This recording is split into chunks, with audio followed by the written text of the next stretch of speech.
All right, thanks, councillors. Thanks, staff, for joining us for our second day of our long-term plan deliberations. So we will reconvene the meeting. It is 9:36 a.m. on the 28th of May. We'll start with a karakia. Whakataka te hau ki te uru, whakataka te hau ki te tonga, ki mā kina ki uta, ki mā taratara ki tai, e he aka ana te arakura, he teo, he huka, he hauhu, tihei, mauri ora. Thank you very much. All right, apologies. Have we got any apologies for today? Any early departures? We know if Councillor Mahuta is going to join us. She will be here? Okay. All right, might just be running late. No apologies? Oh, it's just contingent on when we actually finish, whether I'm going to make an apology. Okay. We'll remain optimistic. We will remain optimistic. We made great headway yesterday, I think, and so I think that I'm looking positively. I'm seeing visions of a midday. Let's all hold that optimistically in our minds.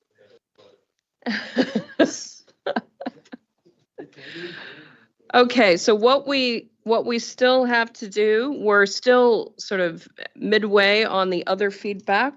We have the chief executive's submission to work through. We also have the Motokaraka consultation, as well as working through the restoration of Waikato Tainui settlement lands.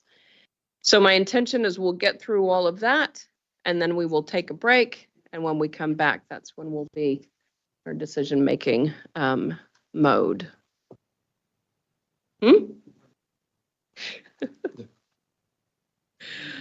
All right.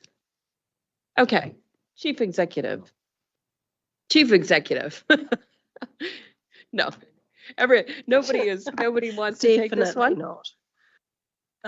Thank you, Madam Chair, and good morning, councillors. So page 229 of your agenda is the Chief Executive's submission, which was presented to you through hearings. So this is the capture, I guess, of things that have changed since the draft long-term plan was adopted. And the key matters are all set out in the report there. While we normally work really hard to make sure that the CE submission is budget neutral, so that we're not having any impact on the position that Council has reported through the draft LTP, there is some uplift, particularly in year 2 of the budget as a result of this submission. I think, as we discussed on the day at hearings, those changes are predominantly around public transport and the recognition of the provisions that we need to make for driver wages. The one matter that was noted in the report for consideration of Council, but for which we haven't made any assumptions or provision, was the market information in relation to staff salaries. So we have very recently received the market movement information to the 31st of March 2024. So it's measuring the year on which we base remuneration for staff from the 1st of July. That's indicating a market movement of 5.1%, whereas we have 4.5% provided in the budget. The gap between those figures has been costed at an additional $320,000.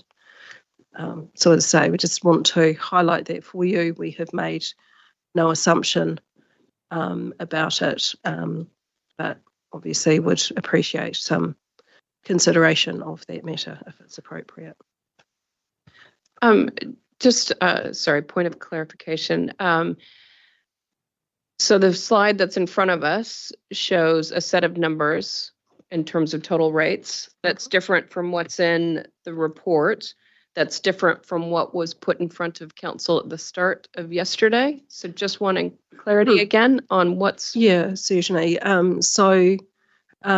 These numbers are what, in between hearings and now, we have put all of the changes that we requested through the Chief Executive submission back through the budget model, so that we're really clear on exactly where that lands.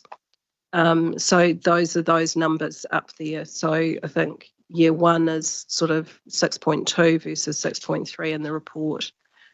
Year two goes up to from 8.8 up to 9%. So some differences from what we had estimated when we prepared the Chief Executive submission.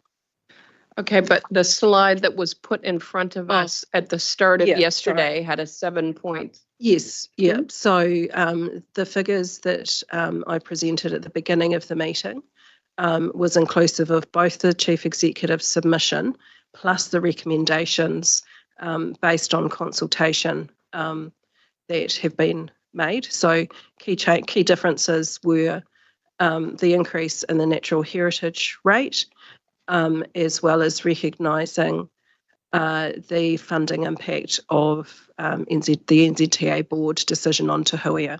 So those figures were the all-in. If council accepted all of the recommendations contained in the agenda, that would be where you were sitting. And obviously there's some choices that you'll want to make around that. Okay. Yeah.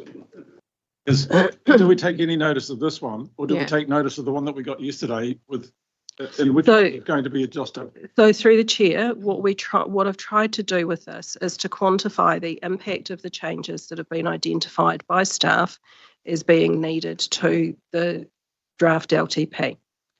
So that's just to say this is the impact of the Chief Executive submission. Based on council's preferred options that we went out with on the LTP, yes, not where we might be landing now. No, so this is purely the draft LTP with the changes that have been requested through the Chief Executive submission put back through the budget model. So that's all those numbers are. The other numbers that we talked about at the beginning of yesterday are the all-in numbers of CE submission plus the recommendation that's in the agenda around the $15 natural heritage rate, plus recognition of the NZTA board funding decision on Te Huia. So all of those decisions all of those positions were reflected in the budget impact that was shown at the very beginning of yesterday. Got it. So yesterday's one is the complete picture. This is, we're only talking CE submission here. So, but there are some cost drivers that are sitting within the CE submission that are contributing to the overall position. Okay, and I do want to come back to the conversation around the salaries, just so that council is quite clear on what's being proposed. But so just signaling that, Councillor Hughes. A point of clarification. Yesterday, I asked that the resolution that we had regarding the Te Huia and the government funding had a nil impact on rates, and I understood that was what the resolution is going to say. From what I'm hearing now, there is an impact on rates. I don't know that that's what the resolution will say. Well, I understand that you expressed a desire to see that in there, and as what I saw from our CFO was some concern about that wording. So you comment. So through the chair, over the first 2 years of the long-term plan, we have been able to offset that reduction in the NZTA subsidy by utilising the reserve. But we can only do that in full for the first 2 years. So there is an impact in year 3 beyond that, which we will be consulting before we get to that. So we're not approving that at this point when we get to the stage of approving a long-term plan.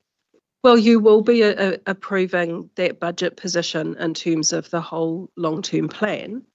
But equally, as I think we have captured, you would be going and consulting on it in terms of at the end of the trial period. So A, has the trial been deemed successful? And B, then if it is, assuming that it is, are people willing to continue to pay for that with the subsidy rate dropping further to the 51%? So we have to have something assumed in the budget. We've assumed it carries on, and we've assumed it's at 51%, but there are checkpoints along the way before you're actually committing to that. So can I ask if that be encapsulated in that resolution when we come to pass it, please? I think we'll work our way through that, yeah. Councillor Dunbar-Smith. Yeah, just to follow up what Noel's saying, there is also 1.5 million in CapEx expenses for the European Track Control System coming in 2025-26, which NZTA funds 900,000 of, so the 600,000. Some of that will have an impact on rates because there'll be some degree of borrowing. Correct. So that will be funded through borrowing, and I think we've got a 50-year life estimated on that stuff. Yeah. So there is an impact, but it's relatively minor when you sort of put it out over a long period of time. Yeah, and my question, I think to Phil before, was couldn't we use some of the 506,000 that's sitting there in year 3 to pay for that? Yes, potentially. Yeah. Okay. We haven't assumed that at the moment. We've assumed that that 500 in year 3 is going to offset that reduction in the NZTA subsidy, because that's a bigger gap probably to bridge. But again, we can look at that when we get closer to that time. Secondly, in the information we got on 6th of May, the CE was predicting a 6.3 rate in 2024 and an 8.8. Where's the 1.1 and 0.2% come from? Why has it gone down in one and up in another? So through the chair, the figures that were presented in the CE submission were the calculations in a spreadsheet of estimating the impact of those changes. What I've worked with the team to do in the intervening period is to put all of that through the budget model so that we have a reliable starting point for the conversations for today. So there's no other changes per se that have gone through. It was an estimation of the impact versus the numbers actually having gone through the great washing machine of the whole budget model to land it at the position that's reported up there. Thank you. Councillor Marr. Thank you, Madam Chair. Can I just check with the CE that point 32 in his report, around the 170,000 required for Coromandel area, Graham's Creek, is actually a mistake and it is not required? Correct. Yes, so it is correct. Yeah, so through the chair, that has actually been, the capital expenditure has been taken out and changes that I've tracked subsequent to that. Okay, yeah. So that has been noted. Thank you. Yeah. Any other questions with regard to the chief executive? Oh, can we just circle back to the wages thing or the salaries, staff salary? Can you just talk us through what has been provided for, what the market is saying, what the gap is, what the recommendation is? Yeah, so Chris, do you want to do that or do you want me to do? Oh, I'll have a go and you can correct me if I get it wrong. So the most recent information, which was at the 31st of March from Strategic Pay, was that salary inflation continued at 4.5% over the most recent quarter. And that's the assumption that we've used going into here. I think I indicated during the hearings that we currently, this year, in applying the salary, that we still have a slight gap of about 1.1% to the market. Whether that will correct it will depend on where the salary inflation goes in the next year. And there's been all sorts of predictions of what would happen in the last half year or so, and that hasn't been borne out by the data, but we can only crystal ball what will happen going forward. And Janine, when we apply it, we will use the current data at the time to apply to the salary information. Correct. Yes, so the modelling that we're currently doing in terms of staff remuneration from the 1st of July is always based on the Q2 March, because obviously there's a bit of a lag in actually getting that information, and then the ability to actually pay that out. So the latest information that we have in terms of the movement from 31st of March 2023 to the 31st of March 2024 is a 5.1% movement in terms of the market reference point that Council uses for staff rem. Councillor Smith. Thank you. Chief Executive, what's the average number of vacancies held at any one time within the organisation? So the average over what period of time, I'm not too sure you're asking, but I think the most recent average has been about 12.7% in that vicinity. 12% of the vacancy, and the budget is normally budgeted for 100%. No. No, it's not. So what is the basis of the budget? So we discount our salary budget provision for 10% turnover and a 10-week lag, so that there will be a 10-week gap between somebody leaving the organisation and somebody coming. So 20%. So we've actually, well, it's 10% of sort of 10%. It's not 10 plus 10. It's 10% turnover, and then we will have 10 weeks where those 10% of people aren't in the building. Yeah, so 10%, 10 weeks is 20% of a salary. Yeah, so what I'm saying is there a need under that rate?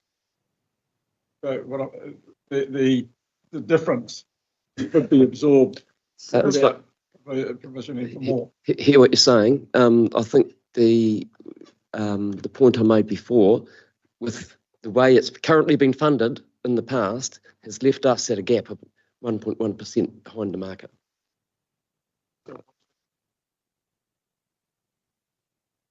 So to close that gap is the $320,000. Councillor Dunbar-Smith. Yeah, just to clarify, Chris, so at the moment you use the 31st of March as your baseline for pay in June, July. Yes, that's us. Yep. Now, what you're saying is that currently is at 5.1%. But the budget set here in the rates is 4.5. So if we don't choose to increase the rates, do you stick to the 4.5 or do you increase it automatically to 5.1? No, we only have budget that we have. We can't spend more than our budget. Right. Okay. Thank you. Councillor Dennard. Yeah, thanks. Hey, everyone deserves, for the work that they get, more money, but I'm still concerned that this rate is creeping over the 7%. We went out to the ratepayers at 6%, and we're going to have some hard deliberations whether we incorporate all these CEs submissions into it to keep it. I'd like to keep it under 7%. So I'm open, but there's going to be some hard chewing the fat. I believe we owe it to the ratepayers to bring it down to as close to that 6% that we went out to. A big proportion of ratepayers are pensioners now, and our proportion in New Zealand is getting bigger and bigger in that age group. Their superannuation, their pension doesn't go up by inflation. It doesn't go up hardly anything. So that's all I've got to say. So just in reference to that, if we are thinking about the numbers that were put in front of us, which incorporated all of the recommendations, because the CE submissions are really about sort of budgetary tweaks and things like that, yeah. Where corrections in calculations, refinement of the budgeting. Where the real rate impact is is on the response to some of the proposals. For instance, the natural heritage rate going to 15, that has a. Appreciate that, Madam Chairman, but it all adds up. Yeah, You know, and it's I understand that. I'm just council, highlighting for councillors where the cups of coffee, where it lies. It all adds up. I didn't say anything about coffee.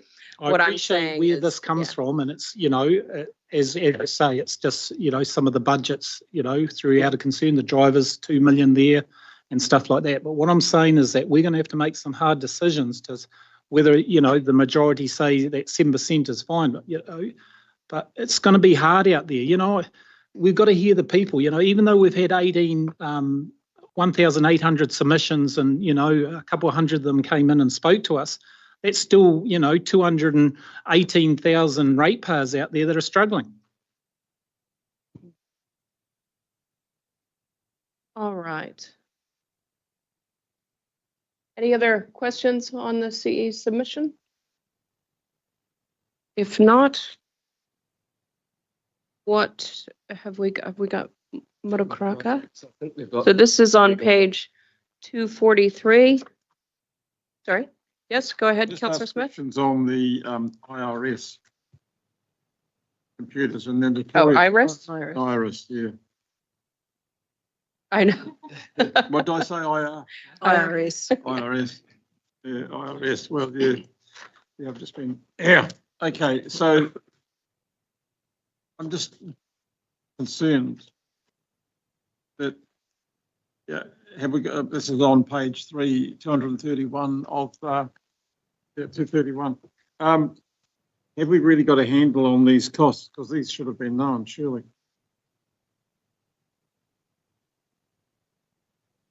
I- 230. One at the bottom of the page, resource use. Through you, Chair, I don't think we've got Brent, who's our project Put it sponsor. on a but plane somewhere, is he? not yet. No. He's meeting with one of the district council chief executives at the moment, just up the corridor. The IRIS project is an inter-regional council project, which this council committed to in the last tradium, was it, Janine? And it was committed to go into as a contractual obligation. My understanding is that the Regional Sector Holdings Limited that is running that project, they've come back with an adjusted forecast. Janine, you might be able to put a bit more flesh around it. Yeah, so through the chair, the the cost increases within the project are within the contractual provisions that are there with the vendor to develop the system. There have been some delays though. It's probably not unusual with IT projects. And so that means that both the implementation or the development of the software, the timeframe is extended, as is our timeframe around implementation. And both of those things have a cost impact. I think the program team are working very hard to work on how we can work more collaboratively with other councils who are going live. So, for example, Bay of Plenty and ourselves, Bay of Plenty Regional Council and ourselves will be going live at the same time. So rather than replicating or duplicating a lot of effort, there's active conversations around how we can divide that up. So everything gets done, but we're doing some and Bay of Plenty are doing some, and we can take joint assurance from that. But the reality at the moment is we have some increased costs in that program. And so I suppose my concern is, do we come back at the annual plan next year and there's more costs and then more costs? Page. Just, or maybe I've made the point and we'll move on. I'll argue shortly, won't we, Michael? Councillor Hughes. Look, I think Janine summed the position very succinctly. IT projects always go over. Whenever you approve an IT project, you should expect at least a 25% overrun, and that's if it's being well controlled and managed. And I sit on the major projects committee. With this one's on that committee's agenda. It's getting due scrutiny every month, reports coming through, and we've asked for additional information in those reports to make sure that we understand exactly what's going on and what council's obligations are going forward. Unfortunately, the company that's got the contract for this, they are the biggest and the best to do this sort of work. And basically, you don't have a lot of control over what they do and what it costs. And that's just the nature of the beast. So I'll be assured that there is significant scrutiny being subjected to this. And Janine's, I think, has done a great job in terms of seeing the reboot project through, and I've got confidence that we'll have something. I know Brent's in charge of this, but Janine's got some oversight there as well. So.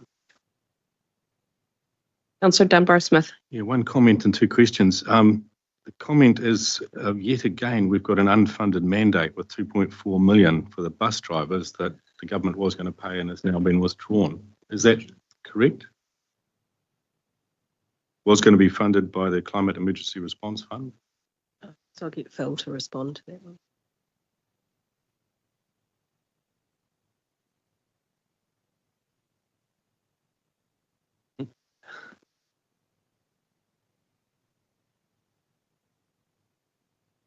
Sorry. Morena Koto. Just thought I'd say a few words on the bus driver wages because I suspected it might come up. So the report to Council in November 2022 supported a driver wage uplift to $28 per hour following support from the government via the Climate Emergency Relief Fund of $61 million. That report noted that the agreement reached at the time may need to be revisited as driver expectations and national standards for wages and conditions continue to evolve. And our contribution at that time was matched by the operator. That report also stated that increased costs in future years would be managed via the annual plan or long-term plan process with options to approve the increase or provide a lower level of service. We did undertake that in the 2023-2024 annual plan process. And in that report in February 2023, $2.3 million was added to the budget. That was approved at the time, noting the Crown subsidy was due to end at that time in March 2023. In order to fund that, there was a reduction in the provision of new services by $1 million. The new government in October 2023 decided to stop the Transport Choices programme, which was funded by that Climate Emergency Relief Fund. The LTP numbers as per January 2024 reflected an assumption of the continuation of that fund. We have since been advised by the agency staff that we need to include a greater proportion of the costs within our continuous programme bid, and that's the adjustment you see in the submission. Identical to the process we followed for the 2023-24 annual plan, there is a consequential impact on the PT targeted rate, which is reflected in the submission. Again, consistent with that approach, we have worked hard to mitigate the impacts of that by the reduction that you see in the low-cost, low-risk programme that's proposed. So this has occurred late, but it is reflective of changes that have occurred nationally during the development of the long-term plan process. And the approach we've taken is consistent with the approach we've followed in previous years. I'm just wondering whether we can highlight that. It's an unfunded mandate we've been lagged with again. But, and the other question I had was 35. Submission proposes a rephasing of EV fleet infrastructure, but no indication of what the costs are.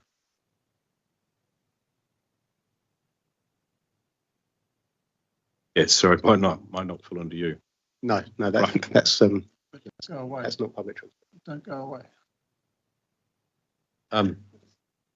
Do we have any idea of the costs of the rephasing? Can I come back to you with that number? I'll find it. And finally, just 4,000 additional for a whistleblower service subscription. Has it ever been used? Sorry, what page are we on? Number 23. Right. Additional $4,000 per annum for council's whistleblower service subscription. Through the chair, it has been used once. Once.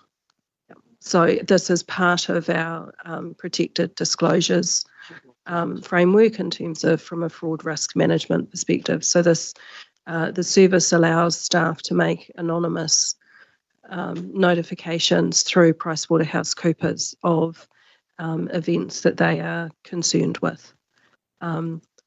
that gives us the opportunity to investigate them, but provides the protections for those staff and as a protected disclosure. And that's an additional 4,000. So what's the actual? No, so 4,000 is the 4,000, cost that was just omitted from the budget in error. Okay. Just Oh, curious. sorry, I've got a line up here. Because I have some, you might stay there, Phil, because I just want to make sure I'm clear on some PT stuff. So I've got Councillor Marr, Smith, Hughes, Graff, and Kneebone. Councillor Marr. Thank you, Madam Chair. It's a big submission. Just jumping back to Iris, just confidence. I know we've got an implementation figure in there, Janine. And that's going to be rolled out across a number of different departments. Just concern around staff ability to meet that. Is there enough? And I know there's concern across some of the departments that it's going to take staff off business as usual. So.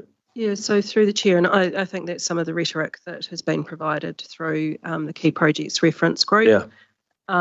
The budget does provide for backfilling of key staff, but yeah, experience would tell me that can be really difficult to reprioritise in terms of that type of project versus BAU activity. But there is provision that's made and intent to be able to do that. So we don't drop the ball in terms of BAU and we can adequately support the outcomes of the projects. So it is factored in. Yeah. Okay, thank you. Councillor Smith. Thank you. Can we go back to Ben's questioning in relation to public transport, please? Regional Transport Connections, page 233. So we've got to offset the 2 million net cost of this bus drivers. There's been some tweaking and as set out in paragraph 26. I'm looking to understand whether those savings offset are ongoing. And I'm also really concerned that somewhere down the line, that money's going to have to come, and it's going to come from rating. If the money for wages or the money for the? Yeah, well, no, to the cost of drivers. So is this what we're talking about? The drivers, the cost of additional money.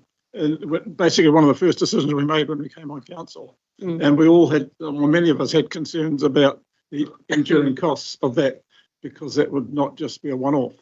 So what's the cost in those out years there, which we just do not focus on? And that's the one thing I struggle with this LTP, is that in every other council that I've seen, they do make an attempt to see what those costs are for that 10 years. We're not. I think the difficulty with PT is that we get no commitment from NZTA beyond 3 years. Appreciate that.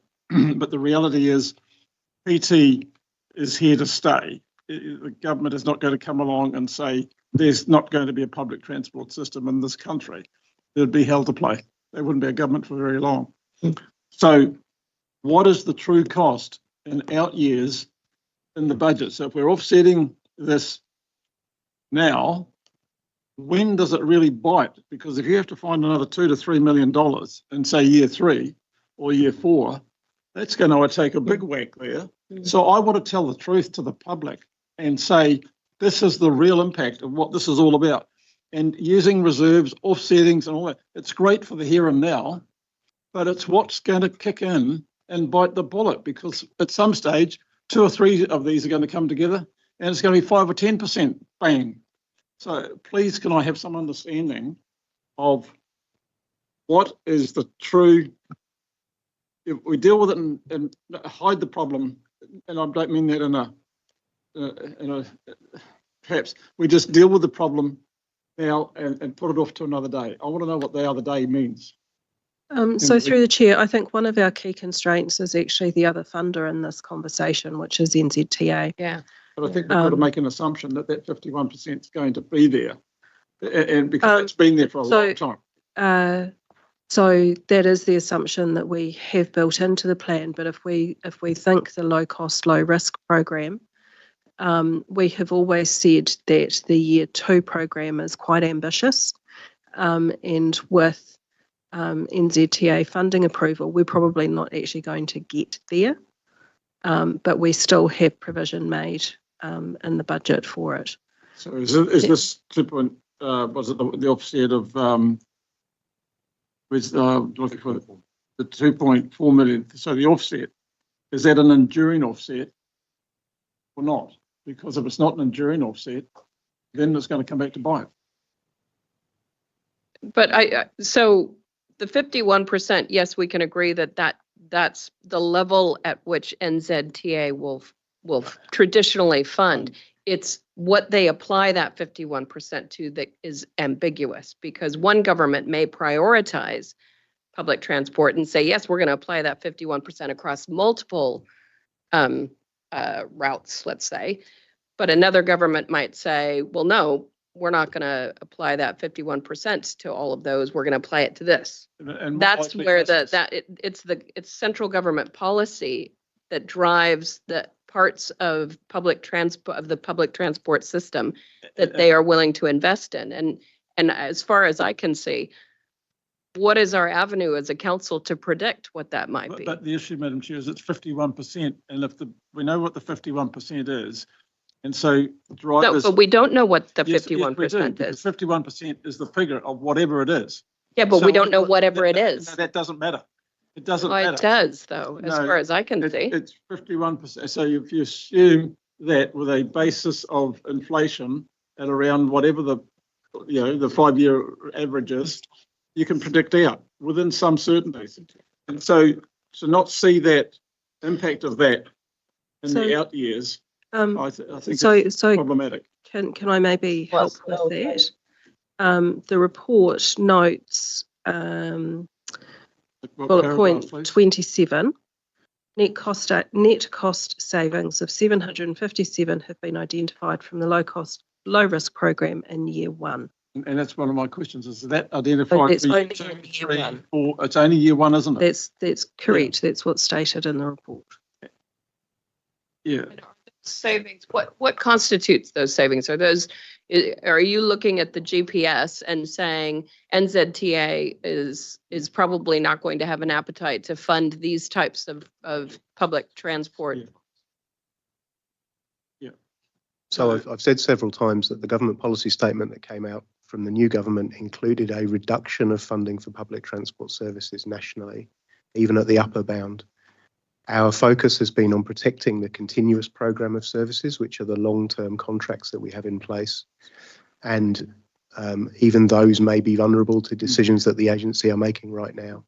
In addition, we have a very large new services and enhanced services programme funded by what we've described as low cost, low risk, where we get money on a 3-year rotating basis that we have to reapply for. We suspect that the first cuts that will be made will be to that programme, and I've said this before, the savings that we've identified come from that programme, and they are for services where we collect the rates, because we can't make decisions on behalf of other councils and the rates that they would pay us. I'm not sure that you're grasping what I'm saying, or else I'm not grasping what you're saying. So let's try and nut it down. So that's for the year 1. Got a saving of 757 here, and you've got the public transport budgets that show using reserves of 1.3 million this year. So what is the impact in year 2 on the rates in year 3 and year 4 going out? That's what I want to understand, because to only have year 1 really addressed. Everyone's relieved. That's the table on page 234 of the agenda, which shows the public transport changes. So across expenditure, the reduction in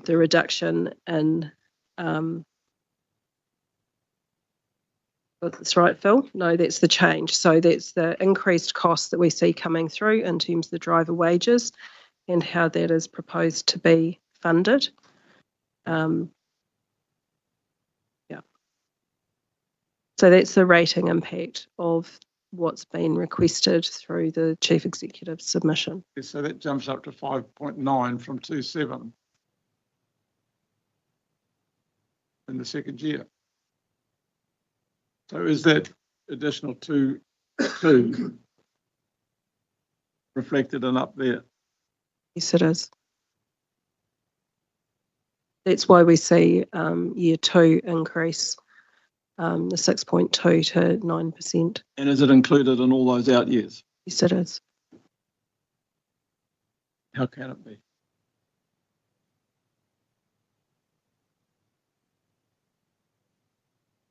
So you found some savings for year 1, but those savings don't endure in year 2. Is that because there are planned services that are coming in year 2 that you don't see the reduction in investment impacting on?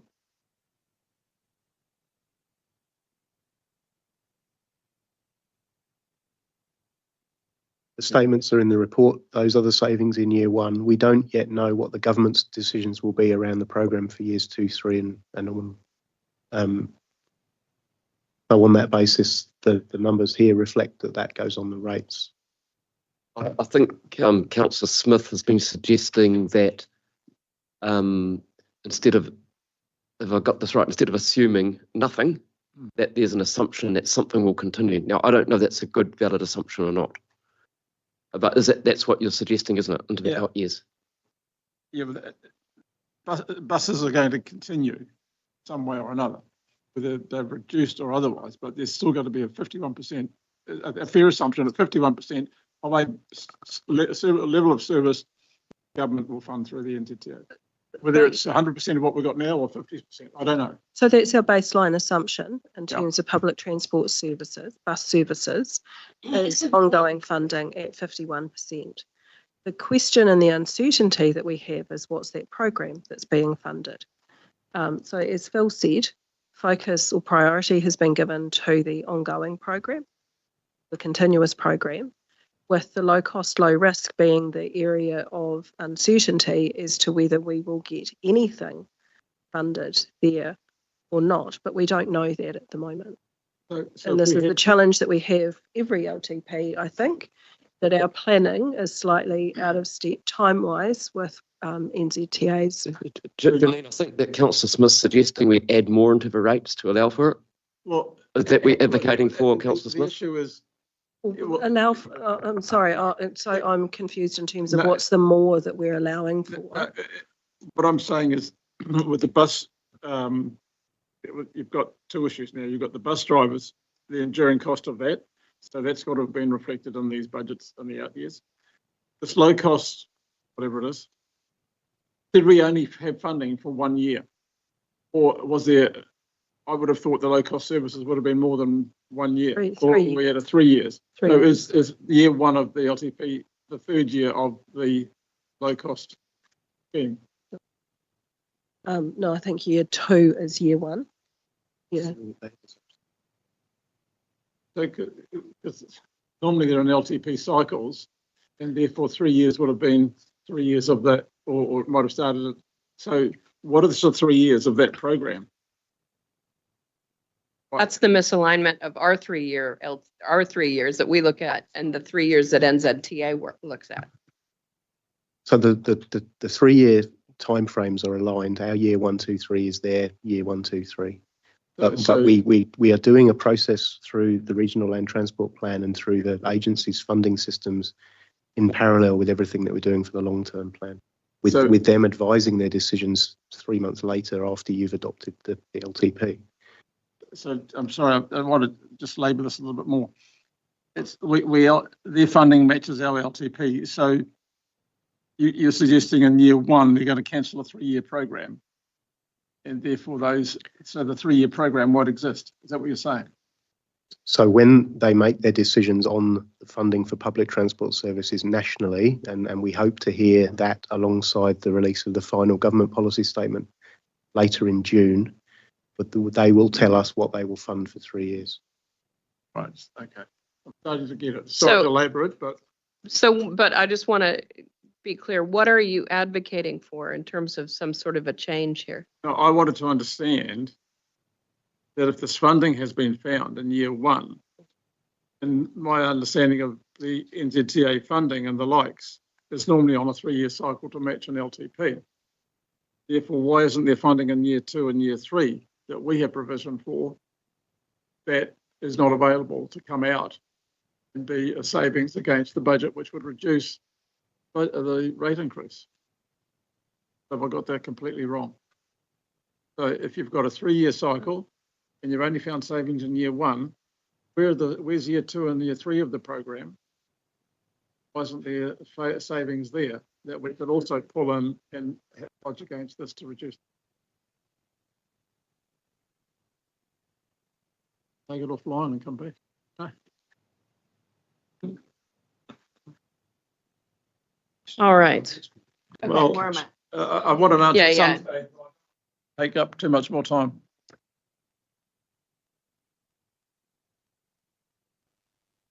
All right. Sorry, I'm just checking in if we're going to come back with something on that. Through the chair, I think it might be easier maybe if Phil and Councillor Smith have a conversation around that to make sure that that understanding is clear. If it becomes material for the decisions that need to be made today, that will need to occur when you adjourn, I think, a bit later, because the impact of it would be if council chose to forecast a potential outcome that the government might make a decision on later on and build it in, that will obviously have a positive impact on the rates going forward. But then we have to debate the risks in making that assumption, if there are any, which there may not be. And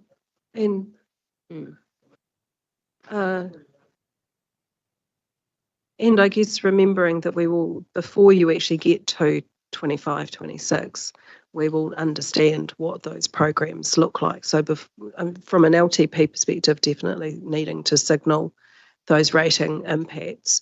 But obviously, depending on where that funding lands, we'll know that before you're actually setting the budget firmly for 25, 26 and the rates associated with it. See appropriate wording in the LTP decision documents or the release of it that covers this off. All right, I've got Councillor Hughes, Graf, Kneebone, Mahuta and Cookson. Councillor Hughes. Thank you, Madam Chair. Look, I'm on similar vein to Councillor Smith. I know it sounds laborious, but I'd like confirmation that our budgets in toto reflect business as usual, and they're based on existing government policy plus policy changes that have already been signalled from Wellington. In other words, we're not building in any, maybe this is going to happen or maybe that's going to happen. Whatever we understand is going to be the future position based on the policy announcements which have been made by the government. So if there are any changes like the payroll, we know that was a short-term subsidy. That's been built in here. There's no fudging it, no using reserves, so that councillors know exactly what the potential impact is. That inflation has been applied to those future numbers. And that's been based on the bill figures, as I understand it. So it is no surprise. And I know going out 10 years is hopeless. You can't budget that far out. But at least it can give us an indication of what the trends are going to be in terms of rates. But it must be business as usual. Thanks. Councillor Graf. You good? Councillor Kneebone? You good? Councillor, I don't know. Councillor Mahuta, did you have a comment? No, the clarification I was trying to bring has already been sorted by the CFA into the last debate. Thank you. Great. And Councillor Cookson. In answer, I just want to support Chris and Councillor Hughes and Councillor Smith. Totally agree. All right. So that's it on the Chief Executive. Yeah, Madam Chair, can I just provide Councillor Dunbar-Smith with the answer that he was wanting around the EV infrastructure. So the change that we see being reflected is the bringing forward of 222,000 of capital expenditure from across the term of the LTP into year one. And then there's operating costs of between $8,500 and $15,000 per annum for that. So that's reflecting the pace at which we've actually been able to, I guess, convert our vehicle fleet to EV hybrid vehicles. So basically it's purchase of a couple or three. It's the charging infrastructure, and that type right. of thing. Yeah.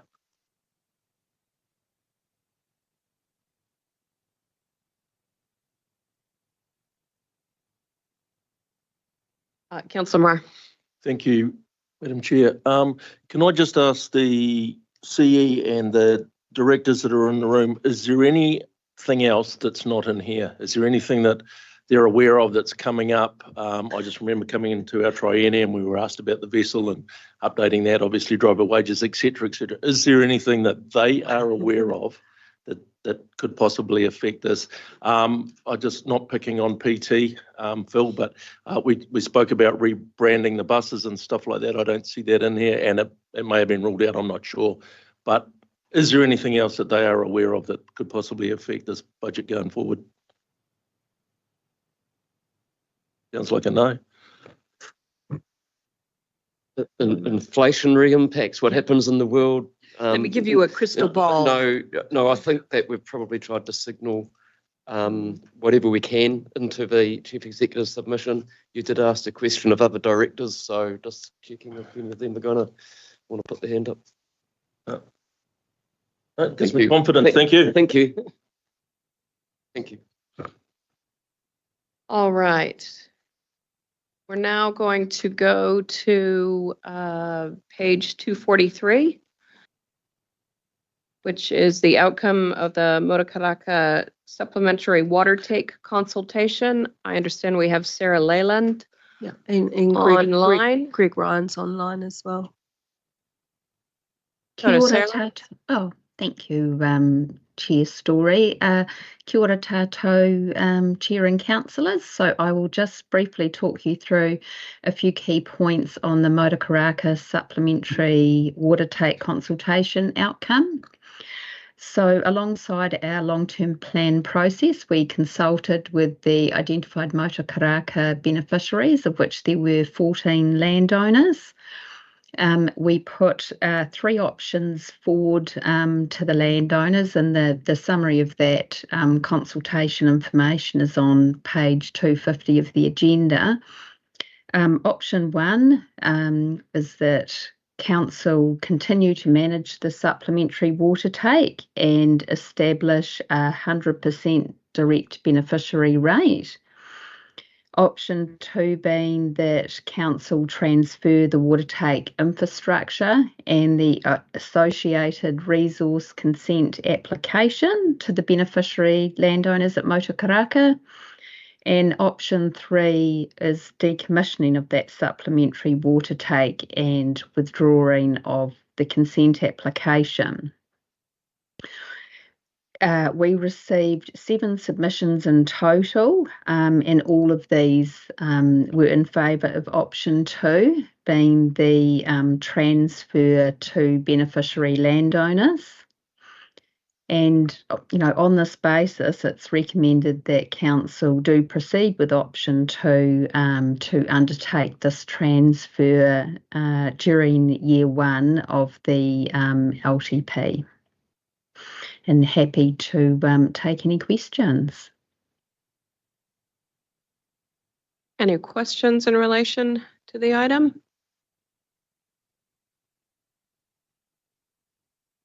Nope. All good? Happy with the recommendation? Just looking for nods. Anybody unhappy with the recommendation that's been put forward? Nope. Good. Okay. Hey, thank you, Sarah. Are you with us for the next one as well? Yes. Yes, okay. I am. So the next item, councillors, is on page 252. This is the restoration of Waikato Tainui settlement lands. Madam Chair, just going back to the previous, Sorry, yes. No, well, it's a decision required. Do we not need to move a motion? And Oh, you're going to do it at the end. we're doing all of them at the end, so. Thought might be able to tick one off positively and move on. I didn't listen. Thank you, Mike.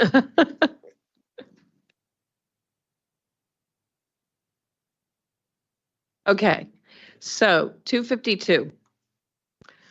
Over to you, Sarah.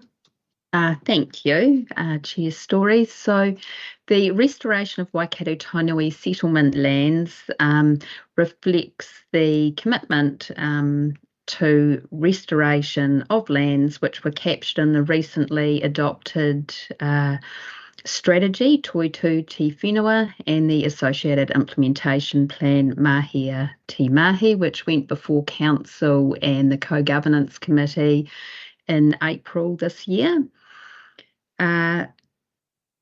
As part of the information put forward during the LTP and to the co-governors committee, there was a request from both the co-governance committee and council to better understand the resource requirements. And that's what this paper seeks to provide. And to support that, a further assessment. So that assessment was undertaken by staff, and we identified a delivery model of a 5-year period for those sites where we felt we could support restoration through planting and fencing.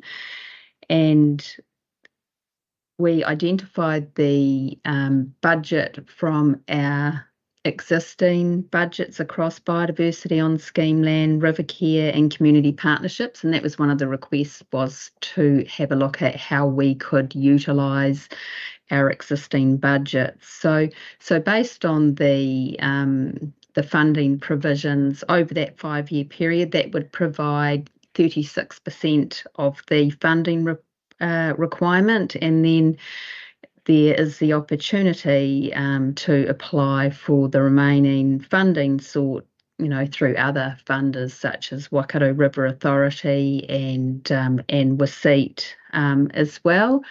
And within the paper, it also outlines other options which could be considered if there is a shortfall. So happy to take any questions with this one as well, and just note the additional information which is captured in the report on, from page 252. I'm not sure who was first, or Councillor Nicol or Councillor Kneebone? Councillor Kneebone. Oh, no, thanks, Sarah. Look, support this. Just curious, there's quite a few dollars involved in fencing. Has it not been fenced in the past, or is some of this land going to still be grazed? Is that what's driving the need for the fencing? Yeah, through the chair, that's correct, that the majority of these lands are currently grazed. So the restoration lands which form the focus of the strategy and implementation plan are where the Waikato Tainui settlement lands are on council scheme land, so acquired as part of the public works, and we typically manage those as leases through land licence leases through adjoining landowners where there is grazing. And quite typically, the settlement lands form a smaller portion of the overall scheme area. So it may be that it's, let's say, 10% of a scheme area. So we would need to fence that from the grazed area. Okay, no, that's what I suspected. I guess the only other thing I was wanting clarification on with, and look, I haven't been privy to the discussions in this part of the world for a few years, but there's often been that debate over whether grazing and or mowing, for cut and carry and all sort of stuff. And I just want to make sure that before we incur a whole bunch of fencing costs, there's not going to be any sort of policy changes where we're going to stop grazing some of it, if that makes sense. That was all, but yeah. Yeah, so through the chair, in response to that, part of the implementation plan incorporates the regulatory requirements for PC1 and NPS freshwater. So we're working on those alongside each other, recognising obviously the interlinkages there, and so that we can, I think, take, a more holistic view as well. And part of the process, is, engagement with mana whenua and working through where those restoration priorities are and options. So hopefully that helps answer your question, Councillor Kneebone. Okay, thanks. Councillor Nicol? Could I ask for Councillor Mahuta to go first? I'm quite keen to hear a thought. And then Councillor Mahuta? Yeah. Just on mute there. Is that all right, Pamela? Yep, good. I don't want to yell at you guys down the mic. No. Firstly, thank you to Sarah and the team for working this up. It's been 10 years in the making, this process, and I just think it shows the same commitment to Waikato Tainui as new landowners under their settlement as we do to other established landowners in the catchment. And just noting, councillors might be asking, why is it not fenced, etc. It was scheme land that had become co-managed now. So it wasn't the tribe's role to do that all these years. It was ours as council. So just putting that one out there. But I look forward to more partnership processes with iwi. One thing I think that should be highlighted is access to the river as part of the brief, Sarah. So if these, I guess, just to give you a guide, areas that promote access to the river and traditional sites of significance will still be important in this whole process. Thank you. Councillor Nicol? Yes, thanks for that. And I'm really, as a member of the JMA as well, and having seen this finally come to fruition, it's quite overdue. Really good to see, and good to see what the numbers are. The thing that concerns me is that the biodiversity on scheme land budget is quite a small one, and you're looking at taking quite a lot out of that. What is that displacing? Same with, the community partnerships budget, etc. This is additional work that we're then trying to fit into the things we're already doing, which is great. But I'm just hoping that we do have enough in those budgets so that the things that we do aren't going to disappoint a whole lot of other people without us being aware of that impact. But that aside, I'm keen to ask you, Sarah, what your thoughts are, or if Tipper wants to chip in as well. The 64% funding contribution from a third party might be required. It seems to me that this being our responsibility to help deliver, it would make sense to come to the table with the ability to fund 50% in that first year at least. So, and I calculated that to make that happen would be about 30,000. So for example, if you boosted the biodiversity on scheme land budget by 30,000, we would be able, just for year one, we'd be able to rock up and say, we can meet the 5 years by working through what happens in future, but here we can contribute up to 50% in year one. Do you have any feedback, Sarah, on how, like, whether that's important or not?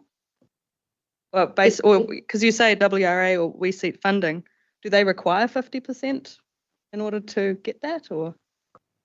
Because I don't want to fall back on just delaying everything further because we didn't fund it now, like year one at least now. Through the chair, and yeah, good questions there, Councillor Nicol. In relation to, I guess, our funders' appetite for funding more than 50%, I will, I think, defer to others who are closer to that and representing the trust. But from my understanding, with this being an iwi priority within the restoration strategy, it does have a different co-funding model, but that's just based on my understanding, and that application would be through Waikato Tainui because they're iwi priorities or mana whenua rather than through regional council. And in terms of sorry, Sarah, carry on. I was just going to note with the biodiversity on scheme land, I think that was the other question you asked, Councillor Nicol, and community partnerships in terms of what that would offset. Currently, the biodiversity on scheme land is focused on all activity that we undertake on scheme land. And this change with 50% of the budget being used for restoration would, funnel, half of that work that we would typically do into scheme lands where they specifically is settlement lands. We have had the fund for a period of time, so we have been able to deliver on wider projects across scheme land as well. The community partnerships, we've utilised 50% of that because we recognise that it's really important to retain funding for other community-led restoration initiatives. But, obviously with directing 50% of that would reduce the opportunity for some of the other, community to apply for funding. Thank you. And Tipa? Kia ora, my only add, and again, we are the funders with that hat on, Jen, so I can talk about that in another space, but not as a councillor, but for here. With my tribal hat on, given the major investment council made in the Waipa catchment with the River Authority, this isn't even scratching that in terms of priority catchment over the last few years. So as a constituent of the Lower Waikato, we do feel underfunded and last. That's why it's taken 10 years, and even then we're not going to show up with half the money. That is a tribal member. Okay, that's my opinion of it. As a councillor, I understand what we can afford. Yeah. But if we're leaning into this because the tribe's going to fund it through the River Authority, that's the wrong reason to do it. And that's not partnership. Yeah, totally. And obviously I want to rock up to the JMA with the ability to follow through on what we've just agreed on that we're going to do. And I thought that 50%, at least for year one, to get us kicked off well, would by my measure, from my perspectives, be a good look. But so yeah, that opportunity to possibly put 30k in that first year and then figure out later is just something I wanted to put forward. I've got Councillor Hughes and Councillor Smith. Councillor Hughes. Thank you, Madam Chair. Just to the members of our catchment committee that are here, I just want an assurance that this process is not going to impede in any way on the ability of council to carry out its statutory and service level agreements in terms of maintenance of the infrastructure assets that are inside these areas. I know what putting fences up and planting trees does to impede access to properties, and I just want to be assured that that's all been addressed in this plan. That there will be no issues for ongoing service delivery for council. Thank you. It's an operation. Sarah, do you want to make any comment to that? Yes, certainly I can respond to that. So in the development of the strategy, which was a collaborative process across council and Waikato Tainui, we specifically note our duties under the Soil and River Controls Act and Drainage Act and the like, and the services that we need to deliver as part of that. So confident from what we have within that strategy that it recognises both the commitment to the Waikato River Settlement Act as well as the provisions of the Soil Conservation and River Controls Act. Councillor Smith. Thank you. Thanks, Sarah. Just going to bullet point 8, page 253. If the 64% funding is not found, does it mean the work won't be done, or will it need to be rephased and the budget adjusted over out years? I'm a little concerned that we have got this work. I think I was at the meeting where this, certainly I've read the papers, and it needs to be done. But to actually prepare a budget without having 64% of the budget secured is a wish and a prayer, really. It's and I'm not really sure that's good planning. So and I'm not sure if I got the tipper right, but the reality is just thinking that WRA or someone else will come to the party. So is this contingent on getting the money, the 64%, or if we can't, will we rephase it? What's the program and it's contingent on Waikato Tainui. From what I understood, Sarah say, sorry, Noel, it's contingent on Waikato Tainui applying for the funding under their funding agreements, their priorities. Right, sorry, I missed that. Thank you, Tipper, I missed that. Thank you. So through the chair, in response to that, on page 256 of the agenda, point 30 outlines some of the options there if the funding is unable to be obtained or restricted to 50%. Which includes delivery of the restoration projects over a longer time frame. So we've currently identified that time frame to be 5 years. So we would have to extend that over a longer phase. Obviously, there's point 2 there, which is the provisional of additional budget in the long-term plan or the subsequent annual plan. Or lastly, greater utilisation of the existing budgets, although, as noted earlier, this is restricted by the total budget available. There's limitations in terms of what is available through the community partnerships budget or the biodiversity on scheme land budget, for example. So hopefully that helps with providing some response to the questions there. All right. Nothing else on this matter? No? All right, so that's the end of the things to take into consideration. Yes? Okay. Now we're going to adjourn and we're going to take a bit of time just to make sure if there's any other further points of clarification, that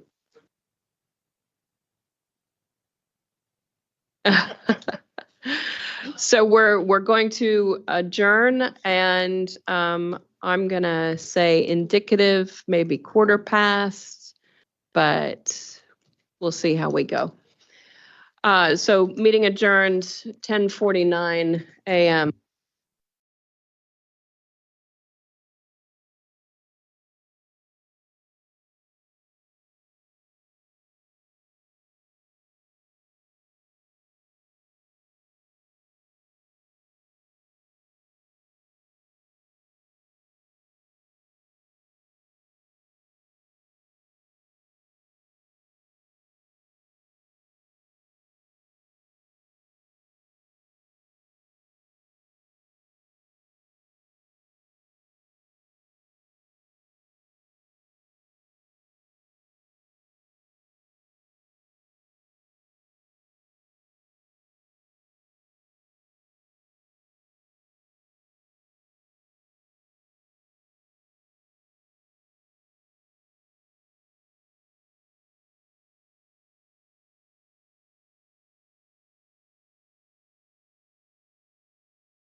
Councillors, we will reconvene the meeting. It's 11:19.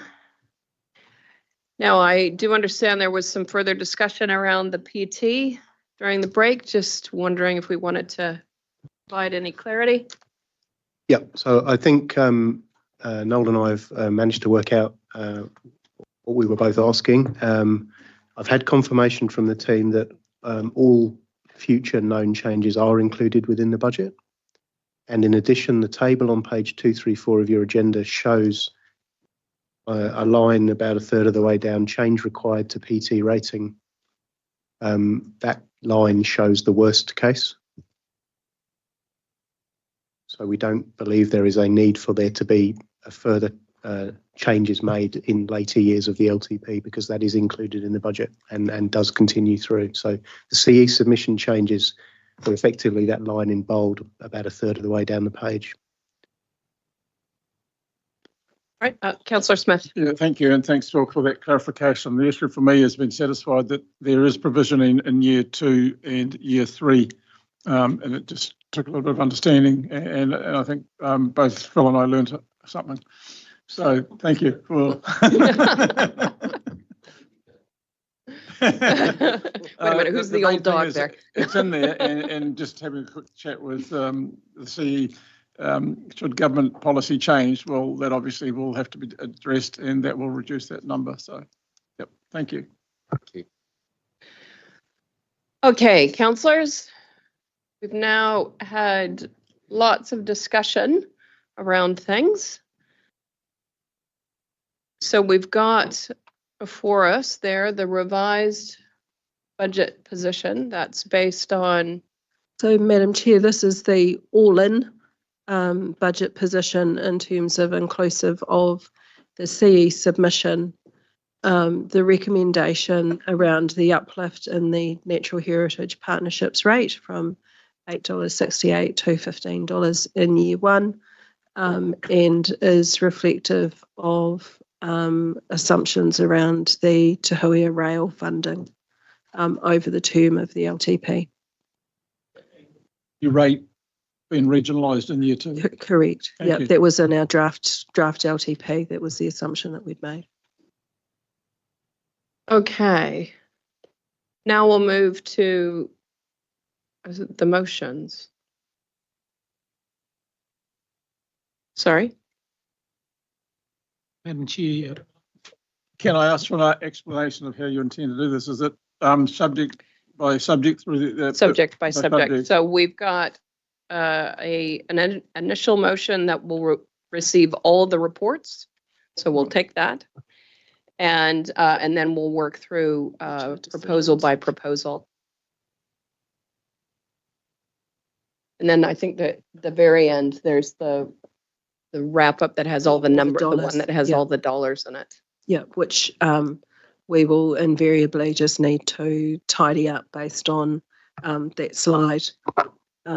And any decisions, obviously. Decisions that come out through the, as we work our way through the motions. All right.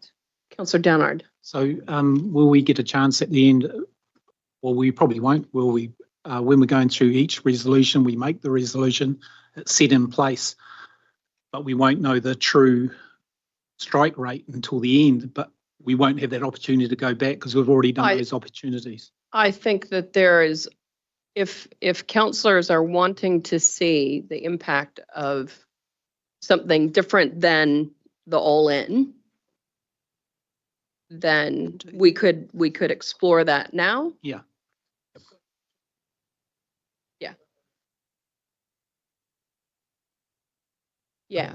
I see what you're saying though, because it's that thing of if we adopted the first motion, and then by the time you're at number 4, all of a sudden the numbers might have changed or something like that. So, so is there something that you would like to see modeled? Well, again, as I've said through this deliberations, is that I'd like to see the rate strike below the 7%. And the only way that I can kind of see that, and I don't know whether, the rest of the councils agree this, is the biggest chunk is our heritage, and it's something that I have advocated right from the beginning, even through all the workshops and stuff like that. So this is a hard one for me. I did say through deliberations that I strike at 8.68 only because of that 0.9% effect on the rates. But I'm wondering whether the councils, because that's the biggest chunk that I can see that will bring down to the rates below the 6%, whether the council, other councillors would be agreement if we kind of were Can we able see? Should we look at the impact of to look at the impact of it, meeting halfway and making it $12 in the first year rather than the 15, and whether that would be enough to bring it below. I think we owe it to the ratepayers to be below that 7%, and that's the only thing that I can think of. You know, when we come out in the long-term plan of 6%. So I just wondered whether the rest of the councillors would be open to that. Let's see how we go. That's why I wondered, you know, whether the resolutions, we make a resolution and it's too hard to go back and change that rate if it is. But that's the only one, the big chunk that I can kind of see. So through the chair, I can give you the impact of doing that. So this is assuming $12 in year one and then increasing to $15 from year two onwards, would be 6.7%, 9%, 4.2%, 1.8% over the first 4 years. So that's if we started at $12 in year one. Just for year one, and then 15 at year two. In year two. Yeah, 6.7, 9, 4.2, 1.8.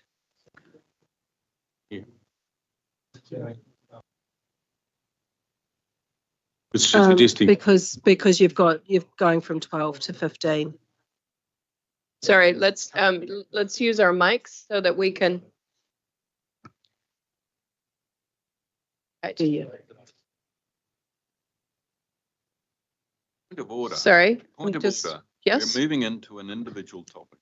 Moved into an individual topic. I thought this was put up for a general view, and we were going to deal with each topic individually. And we are in terms of the motions, but what Councillor Downard has asked is, can we see the modeling of a different phasing of the increase in the natural heritage rate? And I think it is important that councillors see that and be able to take that into consideration.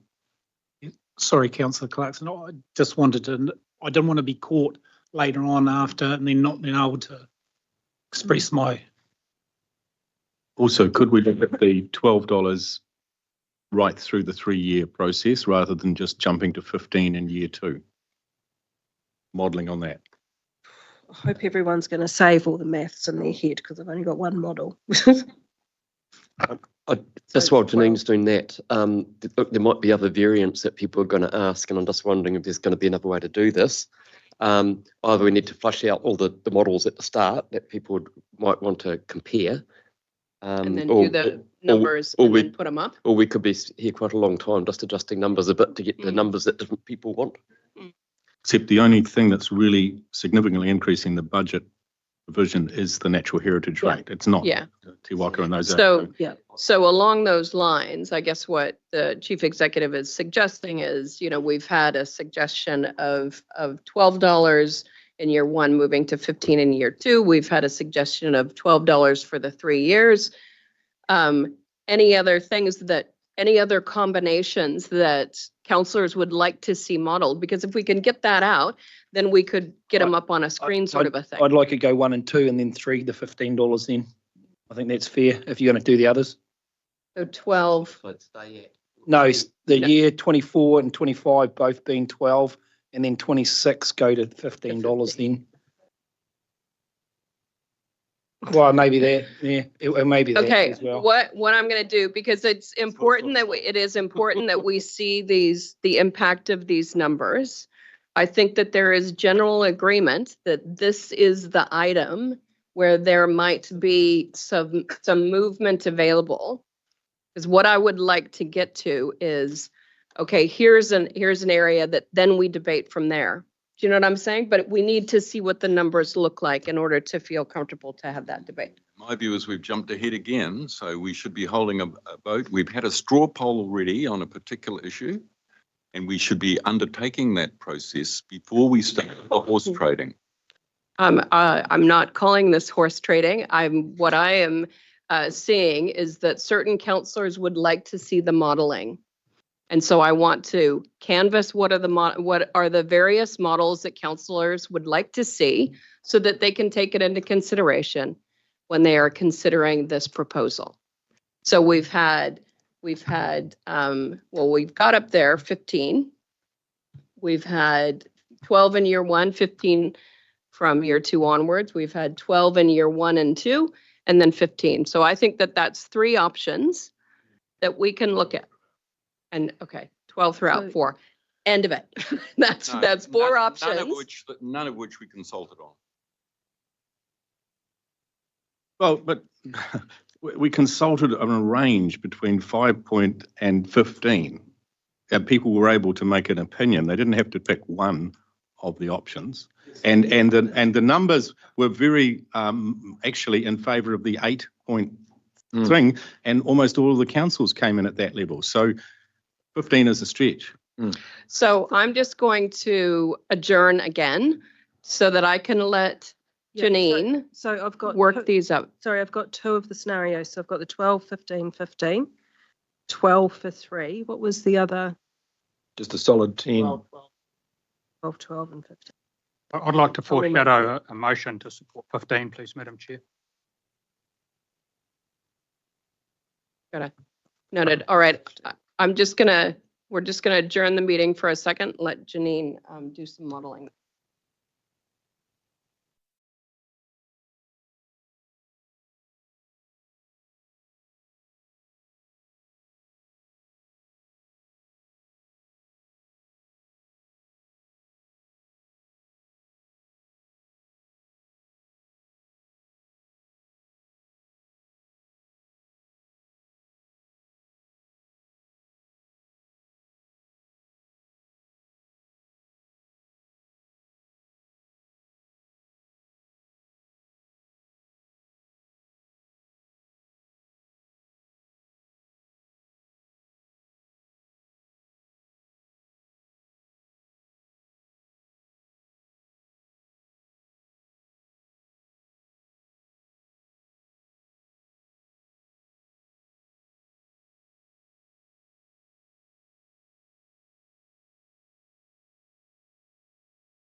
Right, so we'll reconvene.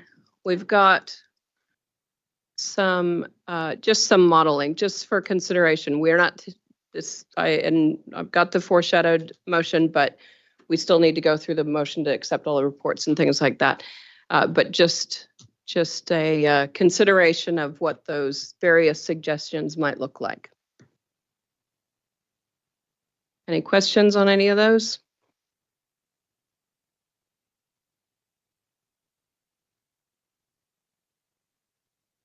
Janine, no, I'm not going to ask for a different one. The figures that were up in the spreadsheet just before, what figure do they contain for natural heritage? 15. 15, so it's 15 right across. So that 7.2 contained the 15, etc. Correct. Okay, Yeah. thank you.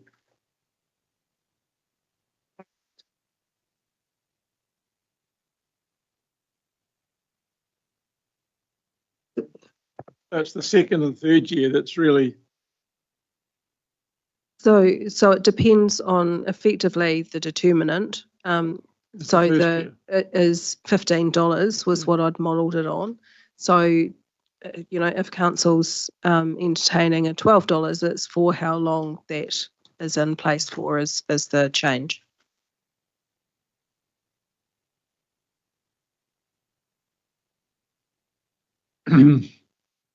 Okay, great. So we've had that modeled, so councillors have that in their minds.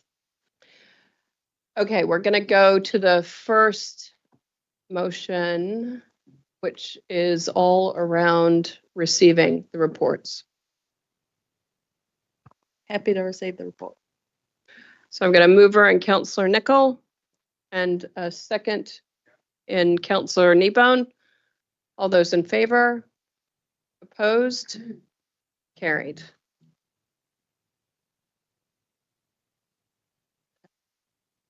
So this is the first one, which has been foreshadowed by Councillor Kneebone.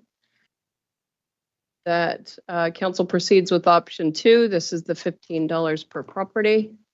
Do I have a seconder? Sorry, was that Councillor Hodge? All right. All those in favor? Madam Chair, what's the foreshadowed motion, the difference? There is no difference. There is no difference, yeah. Okay. Sure.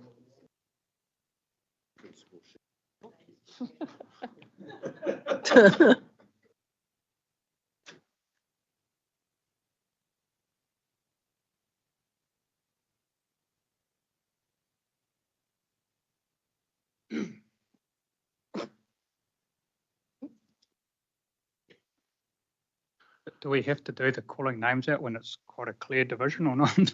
Stop it. We do. Stop it. So the motion that is on the floor is that council will proceed with option 2 to increase the natural heritage rate to $15 per property. Noting this would result in an increase in rates revenue of approximately $1.2 million, which is an estimated 0.9% increase in rates revenues from current ratepayers.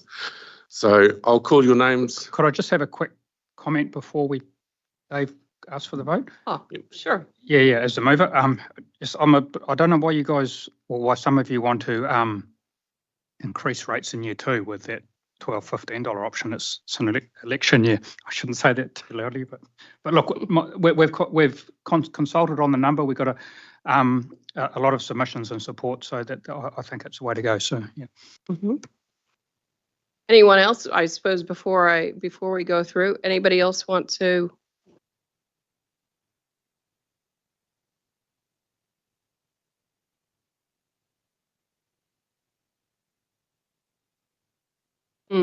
Sorry, we need mics so the people online can't hear. Well, can I move an amendment?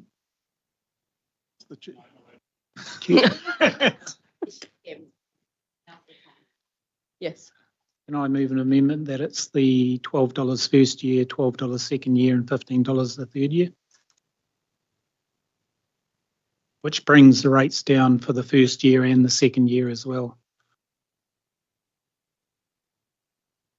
I just feel as though, again, you know, I've said it before, but I just emphasize in this in my amendment that I think the ratepayers deserve and being in that 6% in the first year, because that's what we put out in the long-term plan.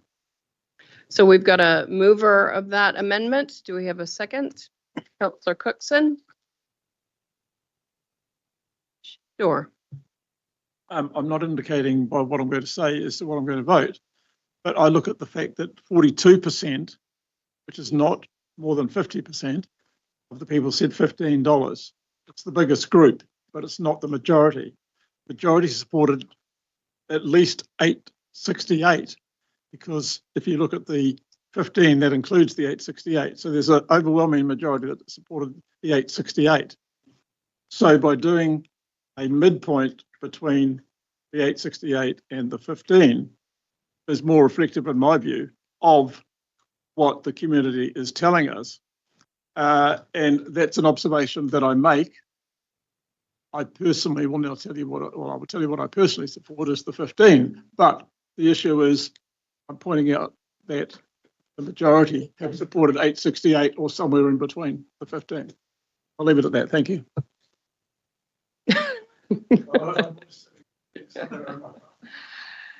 Councillor Clarkson. Well, I had my light on before Councillor Downard, and I was going to speak in support of Stu's motion, so I will make some comments. You can do that. I will have to take the amendment first. Yeah. Okay. So I think it's really important to recognise here deep in biodiversity debt the Waikato region is. This is the key point sitting behind it, and the, I guess, the very long period of time when no adjustment was made for inflation in the Natural Heritage Fund rate. We've heard all that before, though. That's the point. We've been through this multiple times. While I'm interested in the comment that Noel has just made around this midpoint, the fact remains that the largest number of people and the quality and quantity of the submissions that we sat through. So I don't believe you can do the sort of mathematical calculation that Councillor Smith has just done and assume you know what people would have done if they didn't have the three options that were actually put in front of them. I'm sorry, Noel. I accept it. So the point I wanted to make really is that we have been through this. There's an enormous amount of for it, and I believe now is the time to rectify.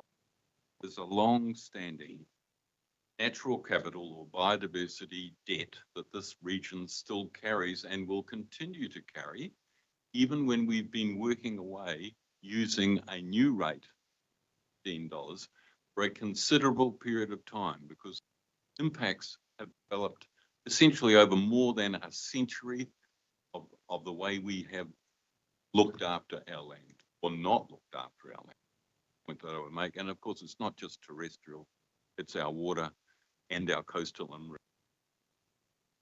So I'll leave it at that, but I'll be holding out for the $15.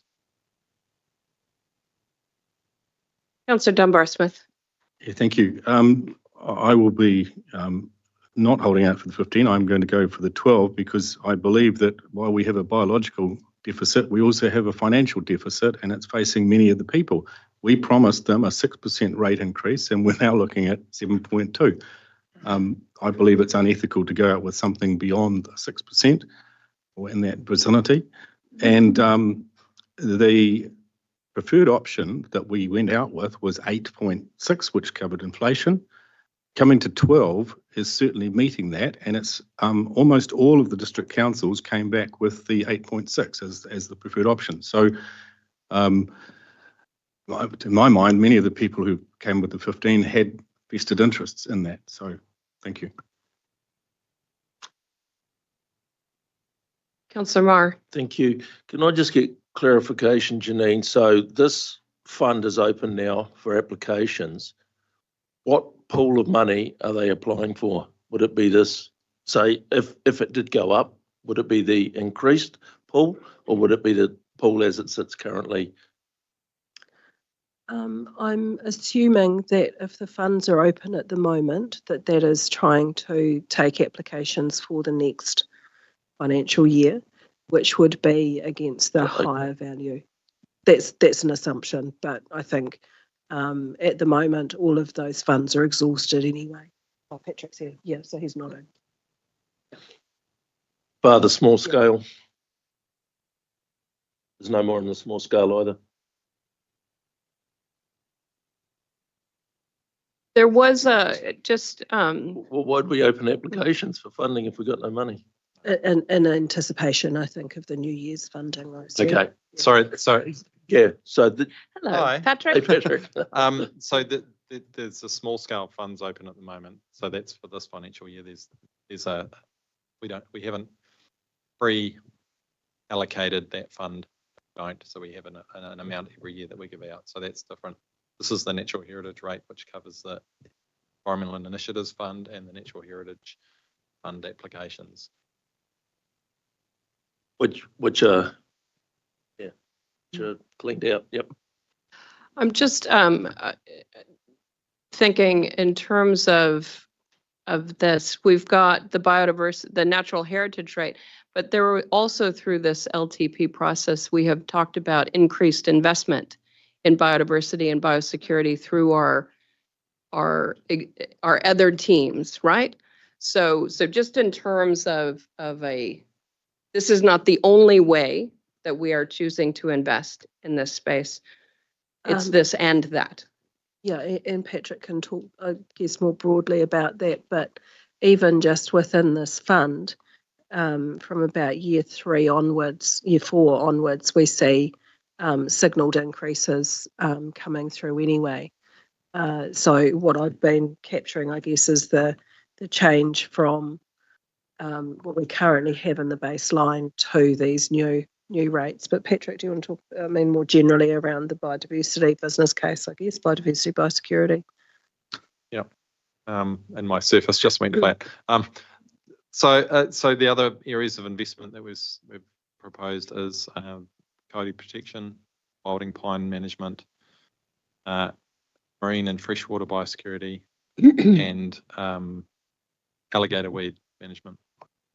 Okay, just wanted to raise everybody's awareness that this is not the only additional investment that we're looking at. There's the other as well. Me. All right. Oh, Councillor Hodge. So 12, and 15, 3 years. What happens in 4th year going forward? Is it then goes 15? Because the way I see this in the long-term plan consultation, it's $15 per property from now forever. So right? So what we're doing is saving $3 this year, $3 next year, and then it's going to go to $15 for the rest of our life anyway. Yeah, I'm just trying to understand what $3 is going to do to all of this. Thank you. Only half full the cup. Yes. Just no comment on that? I don't need a comment. Okay. Councillor Smith.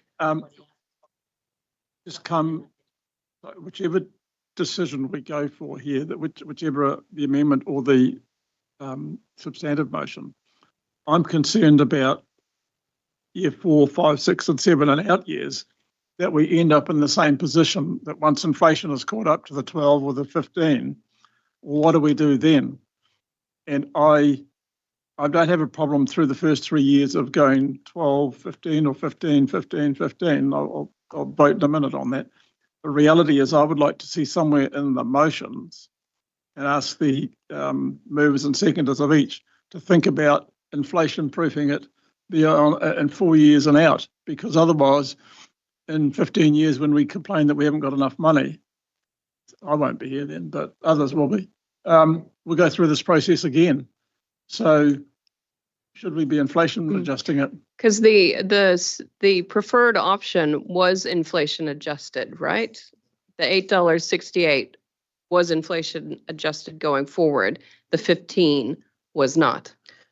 No, but there is, and it's not inflation, but there is, obviously because it's a per property rate, the revenue generated does increase every year as there are more properties in the region. So it's 1.5% a year as opposed to where inflation's running at the moment. But there is an element of more revenue being generated just because of the way that it's rated. More, yeah. So we're assuming properties. because we're assuming 1.5% growth in properties on an annual basis. Oh well.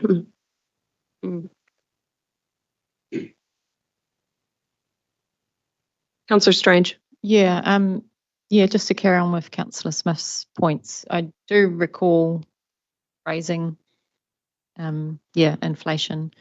I think it was in regards to this, it was such a long time ago. But yeah, really do think it's a valid point from year 4 onwards. So not sure how that would be reflected though.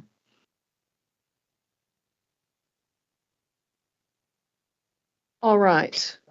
I've got, sorry, yes, Councillor I can't remember what the rules are, whether I have my right to reply now before the amendment or, because if the amendment passes, I lose. He gets a right to reply on the amendment? Yeah. Okay.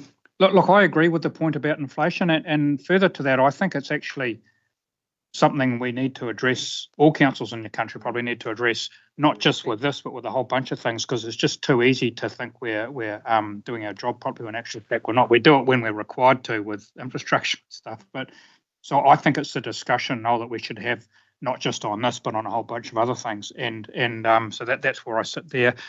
In terms of 12 versus 15, look, as Katarina just said, it's $3, you know, and we do.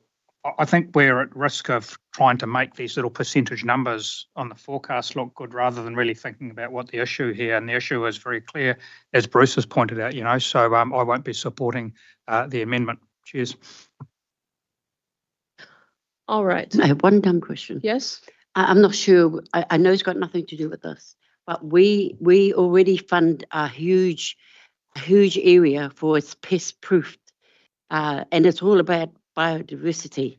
So in my thinking, we did 3 years, and it's due to come up shortly. With this changes and anything we're doing, how does that affect that? How does the 12, because it's going to be 12 and the 12 and the 15, how's that going to affect that particular, and you all know who I'm talking about, you know, how's that going to affect that, do you think? Because that's totally biodiversity.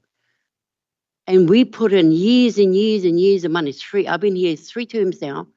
We started off very low and we're up to the 400,000 mark. They take a big percentage of this $15 friggin' already. You know, so I'm just wondering, people, that do we realise that we already put a lot of our funding to this big, huge area that does the biggest thing is pest proof, and it's all about biodiversity. Just a thought, you know, we're paying for that now. From this fund. Yeah. So this that's probably the cornerstone project that receives funding from the Natural Heritage Fund. I guess the uplift in funding potentially allows for some reconsideration of the level of support they receive.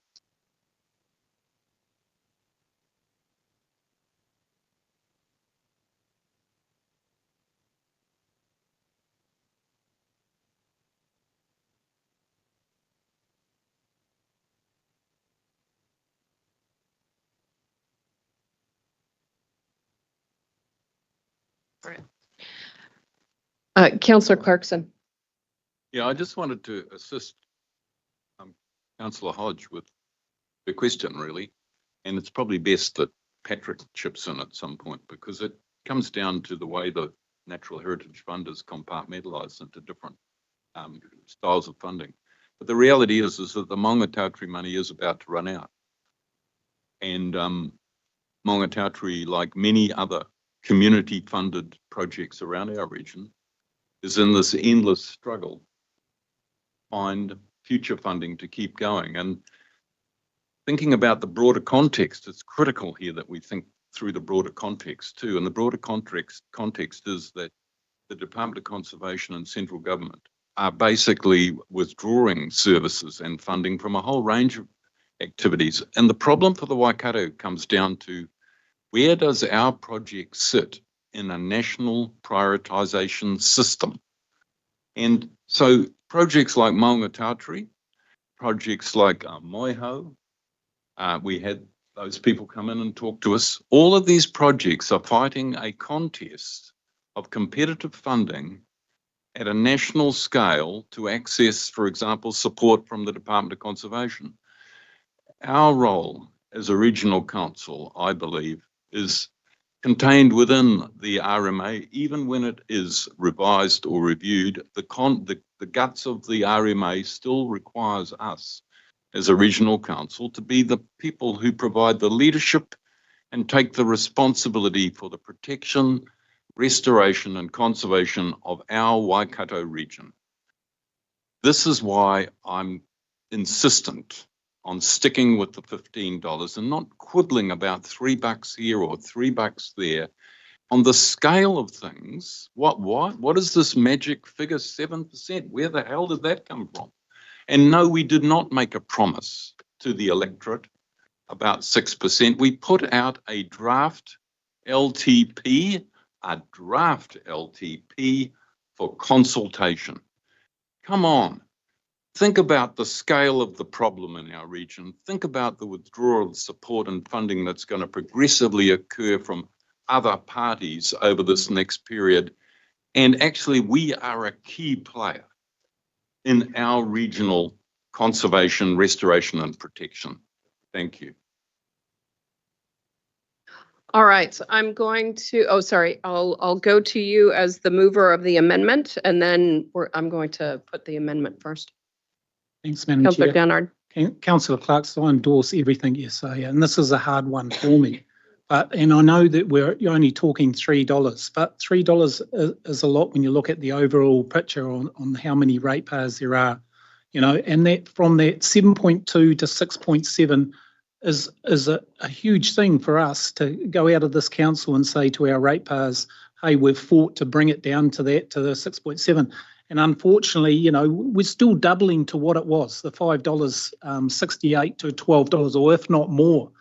And, you know, I do believe, you know, in myself that I advocated for this the most, you know, as like a lot of other councillors in here, that we needed this. I mean, I'm an outdoors person. I love the wetlands, and I love the countryside and stuff like that. So, but I do believe that, forget about the $3. It might only sound like $3 on that, but it is a huge difference when we go out from 7.2 to 6.7.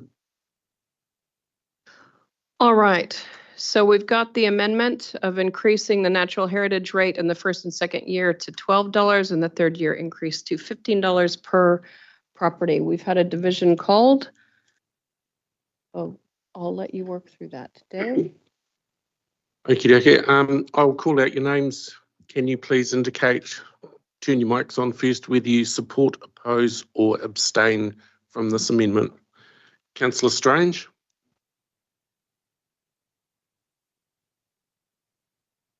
Abstain. Oh, no. Why do I have to go first? Against. This is the amendment. Yep. This is the 12-12-15. Councillor Dunbar-Smith? Support. Councillor Hughes? Abstain. Councillor Graff? Support. Councillor Nicol? Against. Councillor Hodge?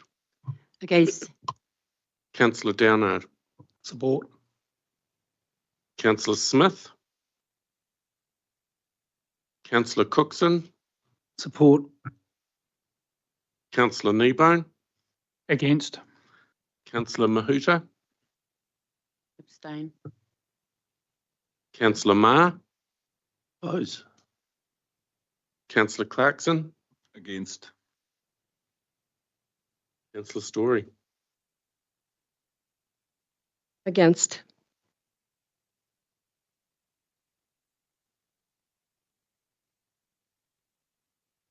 So we have 4 in support, 8 against, 2 abstentions, sorry. The amendment is lost.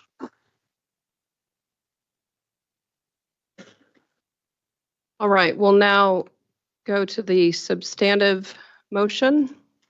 this is an increase to $15 from year one. So this is option 2, increase the natural heritage rate to $15 per property. If this is opposed, it's just status quo. Is that correct? If this motion is lost, motion is lost. Well, somebody could do another motion, right?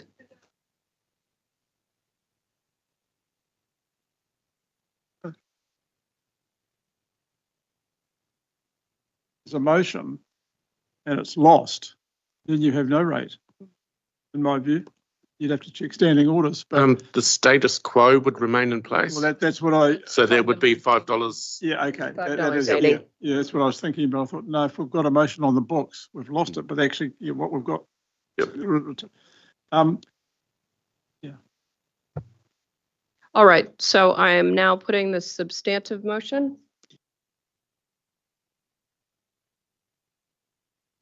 Okay, so the substantive motion is that we proceed with option 2, increasing the natural heritage rate to $15 per property. Again, I'll call your names. Can you indicate whether you support, oppose?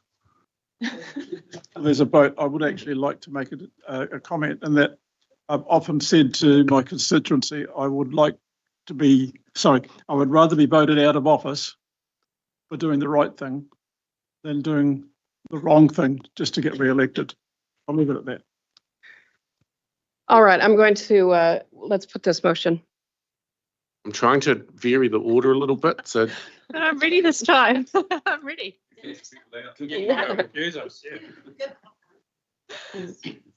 it makes it even harder. No, it's not. Okay, so Councillor Dunbar-Smith. Oppose. Councillor Hughes. Abstain. Councillor Graff. Oppose. Councillor Strange.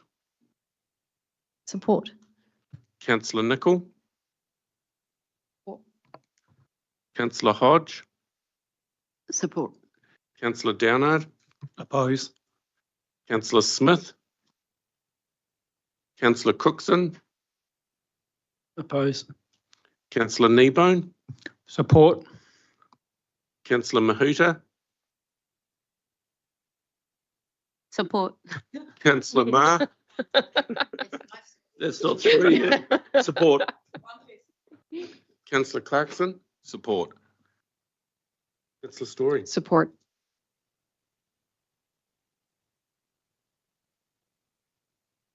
The motion is carried 9 votes to 4 with 1 abstention. All right. Next up.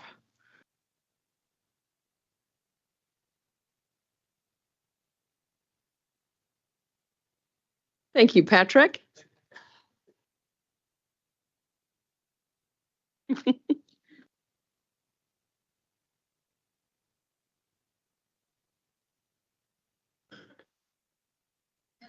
Sorry.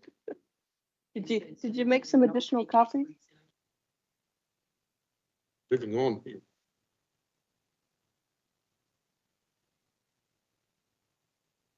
All right, so this is in relation to the public transport investment. We have a draft motion that says, having taken into account the submissions made and points raised, council proceeds with option 1, that is the regional, Waikato Regional Council rating for public transport services across the region. And we have added point 2, that council in partnership with territorial authorities develop further implementation options for consultation in the 2025-2026 annual plan. Moved by Councillor Smith, seconded by Councillor Strange. Should have my mic on first. All those in favor? Division, Madam. Sure. All right. Oh, gosh. Oh, sorry. I thought that was an entire stack. No, it's a stack. How many things are we voting on?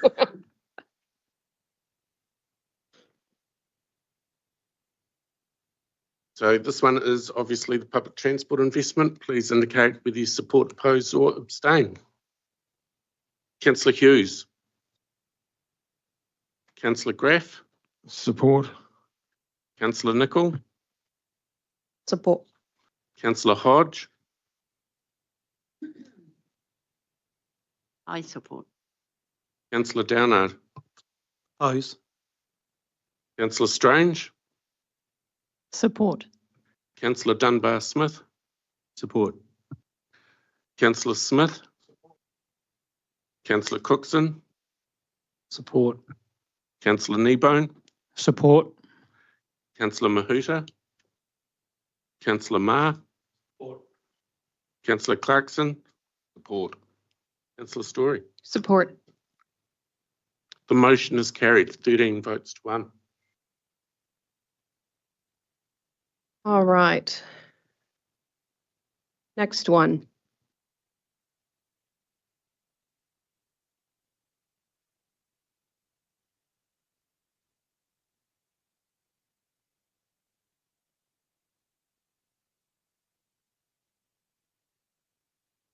So this is in relation to Tahuya.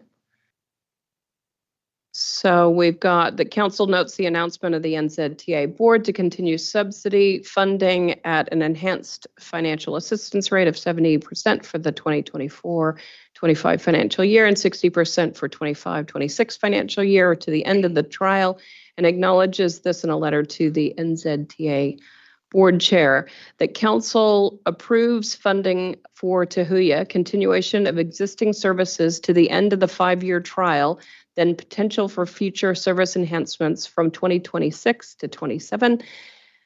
The renewal of the rolling stock is not part of this decision.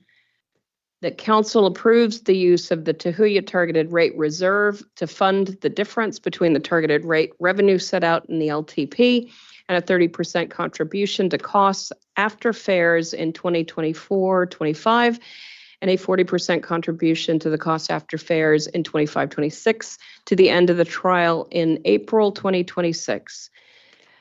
And finally, that council commits to reconsideration of the rates revenue contributed to Tahuya costs as part, not at part. Is it at? As part.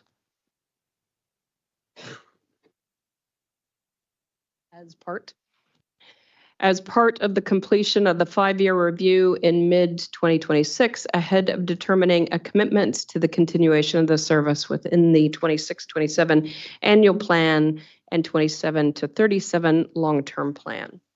Do I have a mover? Yeah, happy to move. Just with the end of the startup period, April 26, not really tying up with financial years, is that an issue? Thank you. And through the chair, I think the advice from the NZTA board was to, in terms of that 60% funding, to no later than 30th of June. So what that actually means.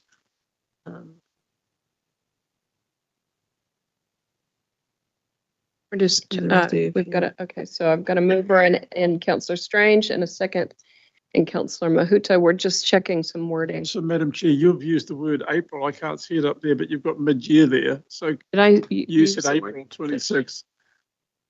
Did I misspeak? Oh, no, it does say, yeah, at the last line, April 26. Yeah, sorry, I need new glasses. Oh.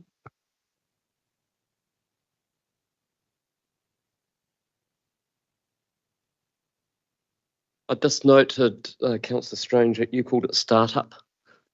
In the wording, it's trial. I've just checked with the director that it's semantics and it probably doesn't matter.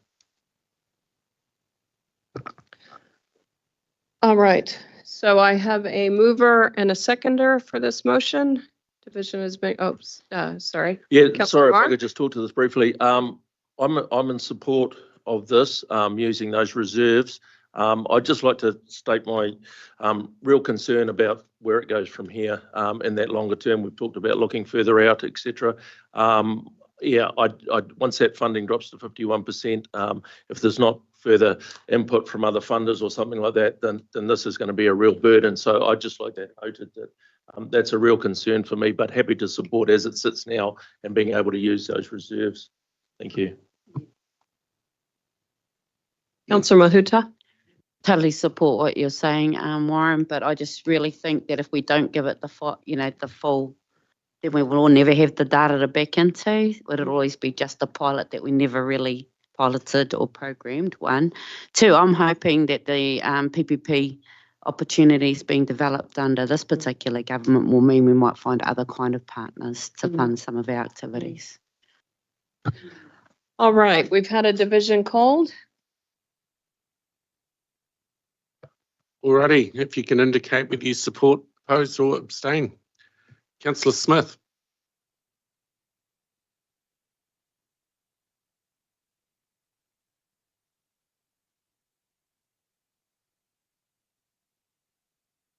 I will support it, but I have the same reservations as others. Councillor Cookson. Yeah, I'll support it, and the same as Councillor Smith has just said. Councillor Kneebone. Yeah, support. Councillor Mahuta. Support. Councillor Ma. Support. Councillor Clarkson. Support. Councillor Story. Support. Councillor Strange. Support. Councillor Dunbar-Smith. Oppose. Councillor Hughes. I don't like barbed wire, so I'm opposing it. Councillor Graff. Support. Councillor Nicol. Councillor Hodge. I support. Councillor Downard. Support. The motion is carried 12 votes to 4.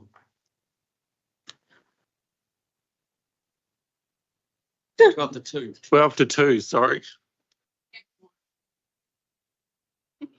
I was counting Councillor Mahuta's Extra votes one for the from- previous one.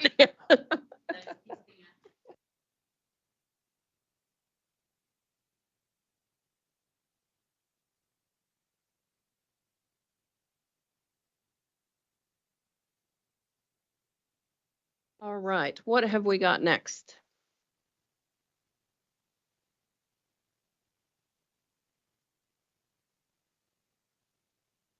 All right, so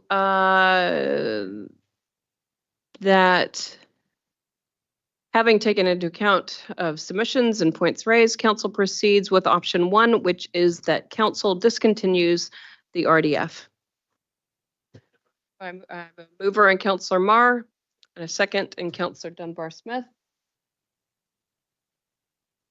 Anybody wish to speak to this?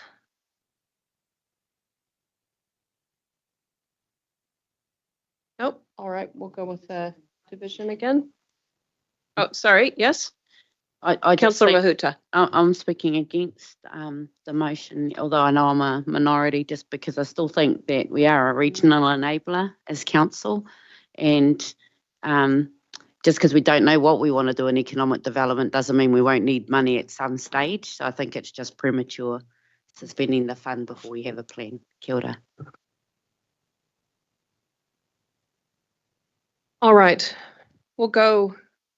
Oh, sorry, Councillor Nicol. Yeah, I'll just comment some my thought. I totally hear where Councillor Mahut is coming from, and I've wrestled with it myself, and I suppose I just landed on the other side of saying we will close this and then we will come up with something. But it's the in-between phase where I suppose we, like I've said before, surprise ourselves with our agility to come up with that in a fairly short time frame, hopefully.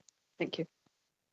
Councillor Smith. Thank you. And look, I hear both the previous speakers. The reality for me is that we need to do something, but if we weren't happy with what was how it was being worked and and we've got about 3.7 million, I understand. So we have money in the bank ready to go for once we decide what we're going to do. So that's why I'm going to support this. Thank you. Councillor Strange. Yeah, just briefly, sort of along the same lines as Councillor Mahuta. yeah, we do need to do something, acknowledge previous discussions around this.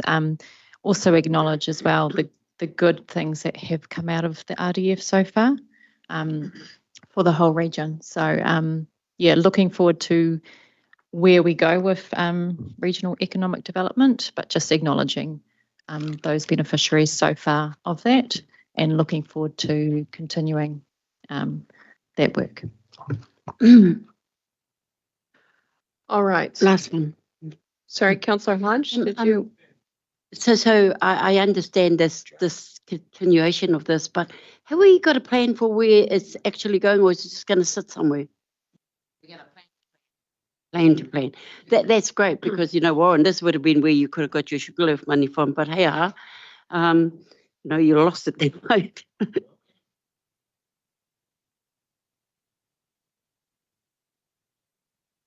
No, so definitely not lost, set aside, still held in a reserve pending further conversations around what the future looks like.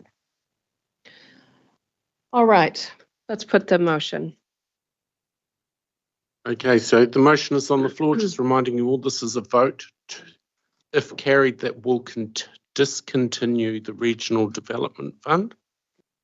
I'll call your names and let me know if you support, oppose or abstain. Councillor Cookson. Agree or support. Councillor Kneebone. Yeah, and support the corridor repurposing it. Yeah. Councillor Mahuta. Opposed. Councillor Ma. Support. Councillor Clarkson. Support. Councillor Story. Support. Councillor Strange.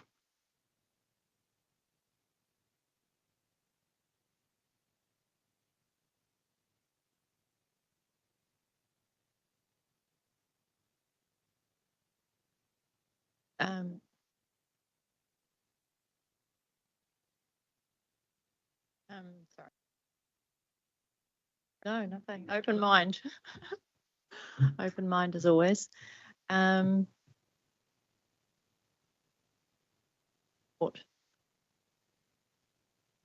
Councillor Dunbar Smith. Support. Councillor Hughes. Abstain. Councillor Graff.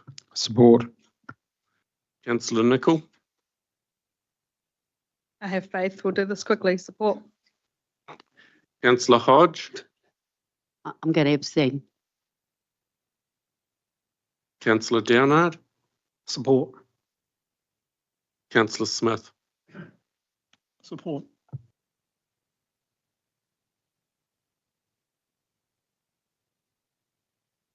So the motion is carried, 11 in support, 1 opposed, 2 abstentions.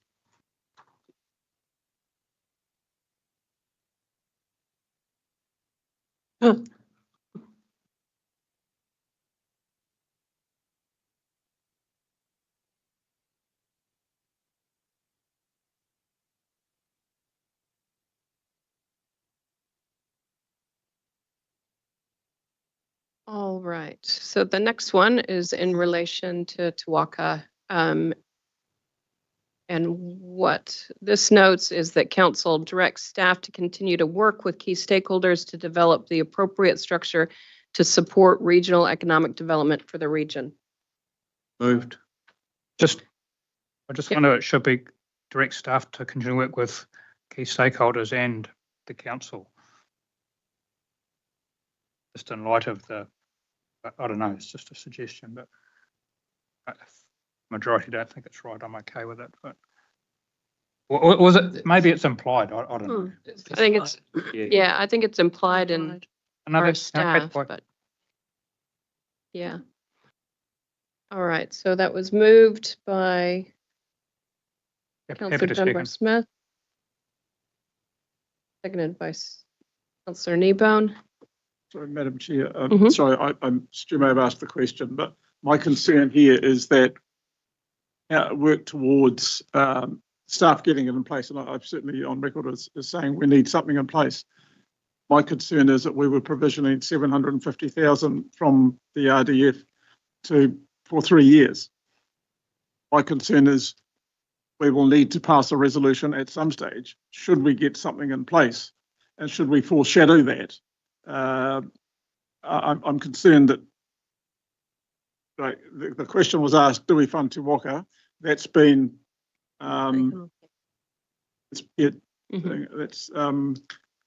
that's been dealt with.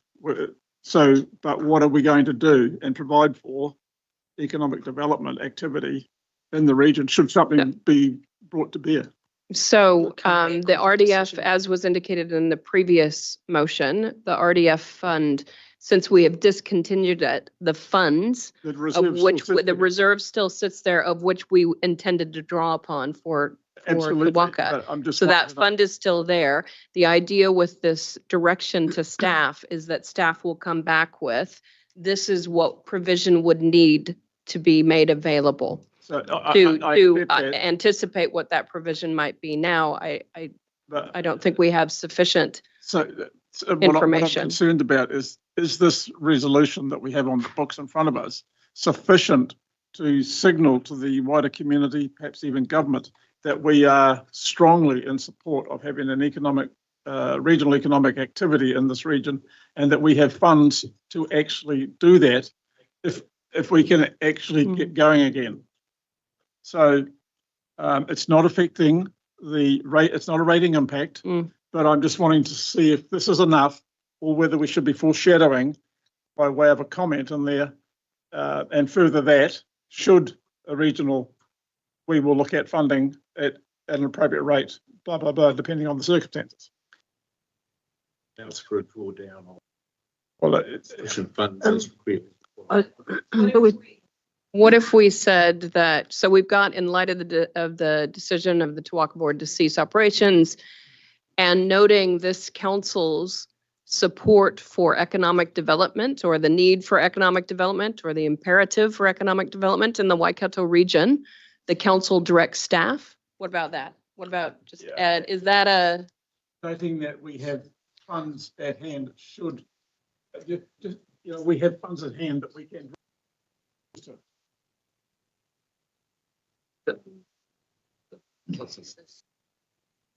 Councillor Dunbar-Smith. Yeah, sorry. Well, I was just going to say it could be added that you said something like, and allows for a drawdown of sufficient funds as required. I mean, from the RDF as required. But we don't. I would have thought that would be a subsequent recommendation to come back to. It would come back to council. But wouldn't that require an annual plan process? No. Can I help? But the report to council. I need you to have the mic. All I want to do is go back to my point, is that can we signal that we have money at hand should we choose to use it to support it?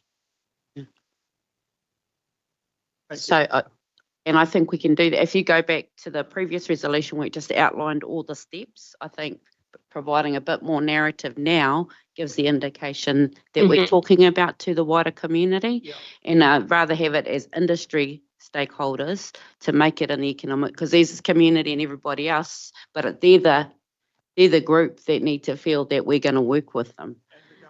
But whoever that is. As well, though. It is industry and stakeholders, but they're the group, I guess, that would see us stepping away from regional development, stepping away from Te Waka, that might need a reinforced message. But if we could have at least 2 more bits, which is why yesterday I was trying to make it time bound, when are we going to come back with this? End of our term? Next LTP? Support the time. All right. Well, we need some words, though. I need some words. Yeah, let's do that. We'll adjourn for 5 minutes. Thank you.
we'll reconvene the meeting. It's 12:27. Councillor Mahuta. I just question on one word, and I'm not trying to be pedantic, but if you read it, is it the appropriate structure or infrastructure? Because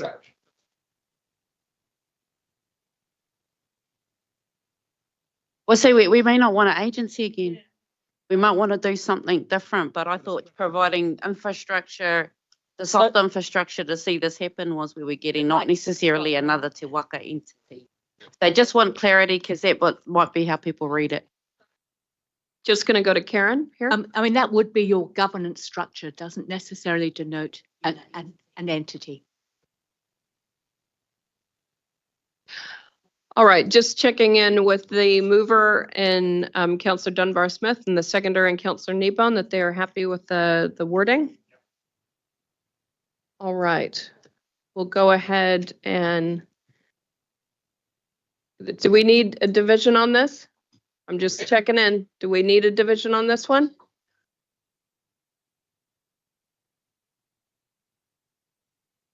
Yes, I'm just checking with the person who asked if they wanted that to continue on this one. All right. We'll put the motion.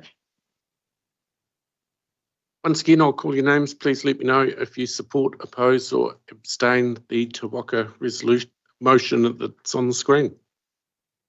Councillor Kneebone. Support. Councillor Mahuta. Councillor Ma. Support. Councillor Clarkson. Support. Councillor Story. Support. Councillor Strange. Support. Councillor Dunbar-Smith. Support. Councillor Hughes. Abstain. Councillor Graff. Support. Councillor Nicol. Support. Councillor Hodge. Councillor Downard. Support. Councillor Smith. Councillor Cookson. Support. The motion is carried 13 votes with 1 abstention. Okay. To the next. We can still note an abstention without doing a formal division like that, but. Happy to move, Madam Chair. All right, we've got a mover and, a mover and Councillor Downard. And a second in Councillor Graff.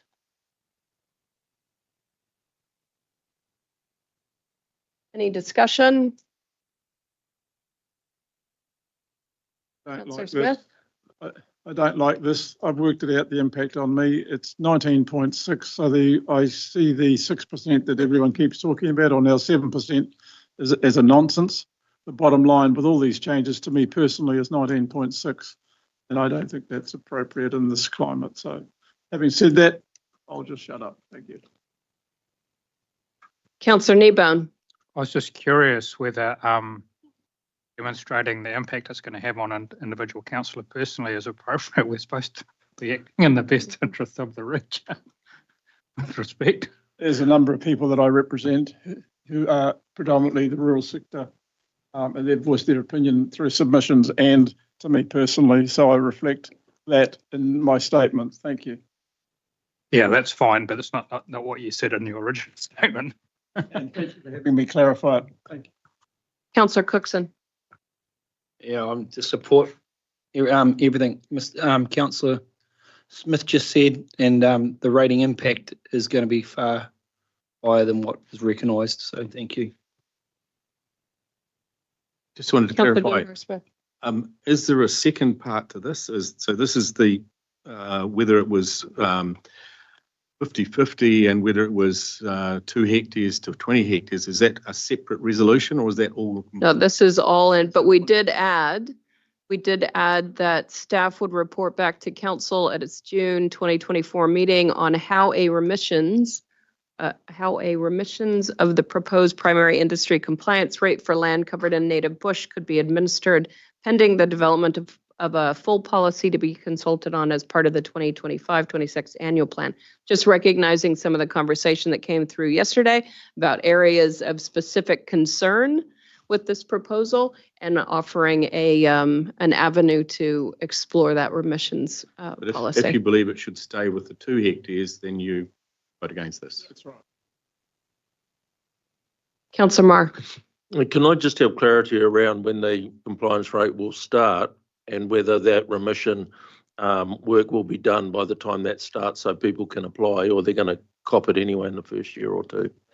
So through the chair, the rate would start from the 1st of July. This year? This year. Yeah, thank The you. intent with the second additional recommendation is to have a remission policy that would be in place for that first year as well, while we do the consultation that's required for a full-blown policy. So trying to do a bit of a stopgap before we look at the 25-26 annual plan.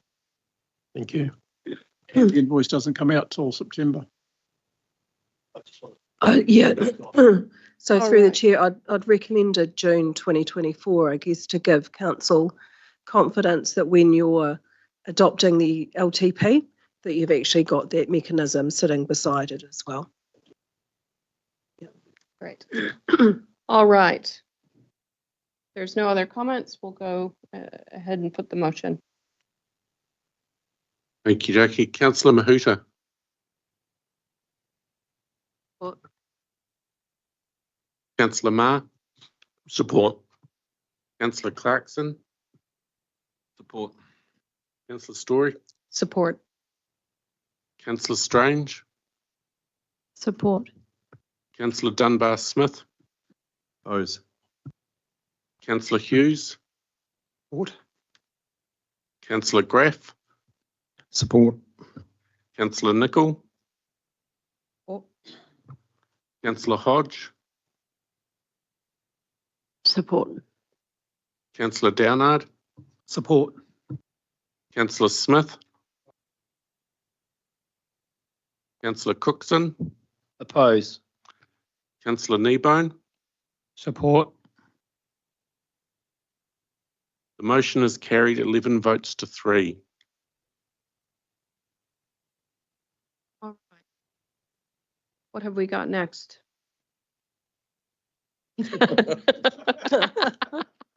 Almost. All right. This is the other feedback.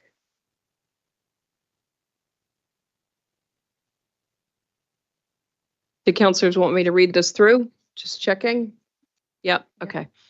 That the council makes no additional changes to the 2024-2034 long-term plan as a result of the points raised by submitters, that having assessed the requests for funding set out in sections 29 to 30 of this report and their alignment with the council's strategic direction, priorities, and consideration of rates affordability, the requests for funding be declined at this time. That the yes? I think you need to take out at this time, because that gives an expectation that they could come back at another time. And that they may do, but I think it needs to be finite. Yeah. Okay. But, and if I could just say, noting yesterday's discussion that, we did say we would engage with some of them further in discussions. I just think it might be quite unclear. The message we're sending is always what I'm trying to think of here. Did you have a comment, Janine? Through the chair, I think for a number of them, we have flagged that the conversation around regional economic development is the opportunity to pick that up. And I think that's noted within the report. Thank you. Yeah. Just great to have that mentioned again on record.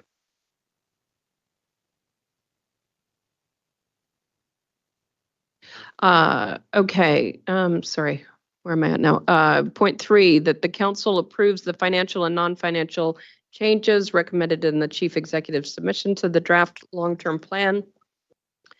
Yes, Councillor Smith. Microphone. Does that deal with the salary issue? No, it doesn't. There's another one to come. Oh, sorry, it's the next one. Sorry, my apologies. Point 4, that the council considers the additional funding required to meet market remuneration rates for staff identified in the chief executive's submission. And point 5, that the council. Sorry, what does considers mean? Are we going to make a decision?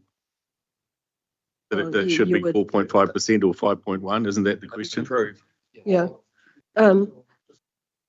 Yes, so I mean, it's in there as consider because there was no predetermination of where you may land with that. We've highlighted it as a challenge for us, but it's not included in any of the numbers that we've presented to you to date.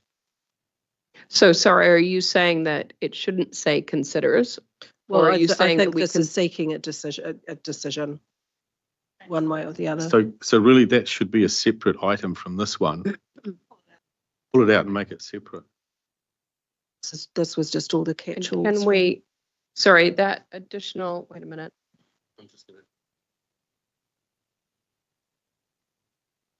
Wait a minute, I just want to make sure that it's got the appropriate level of detail It in needs to go in before all of the resolutions around rating impacts.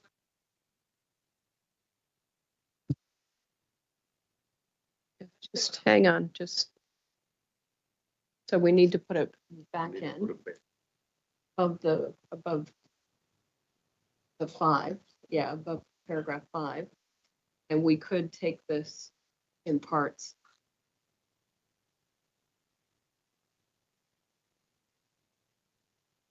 I want to do a division on every single one though, that's good. Why don't we move it? Oh. So we get into the numbers. Yep. Can we do those as 2 separate motions? Can we have the 1 through 4 and then have a second of that, all the numbers be a different motion altogether? Or does it all have to be in one? No, okay.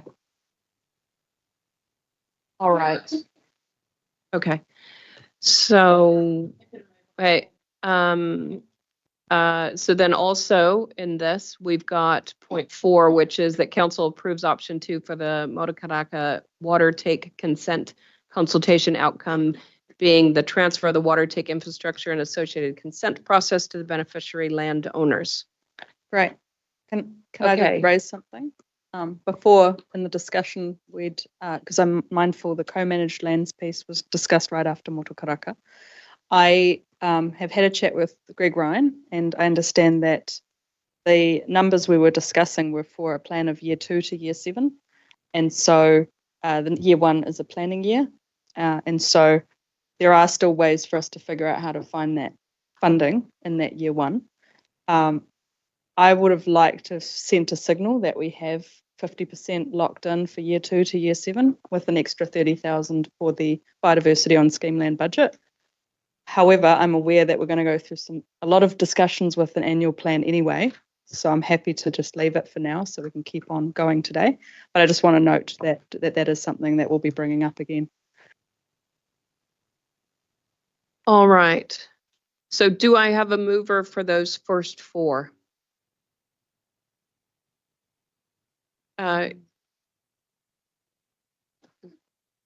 Or got Councillor Mahuta. Do I have a second? And Yep. Councillor Clarkson.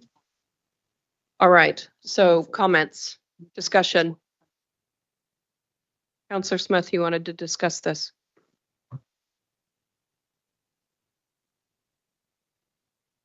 Isn't the salaries? We've moved it all. Okay, all right. Oh, I thought we were moving that into this, separating everything else out, so we could discuss that now.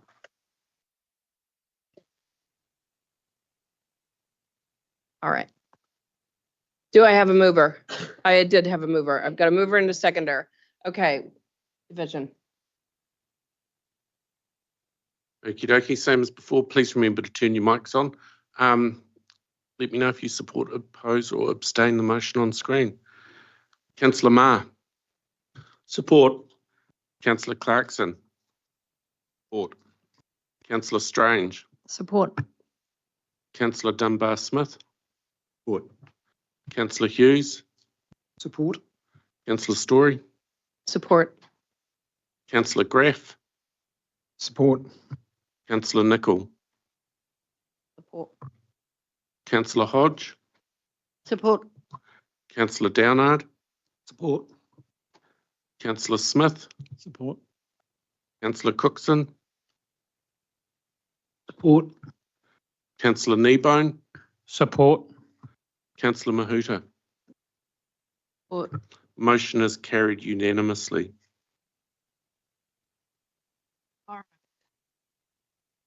So next we have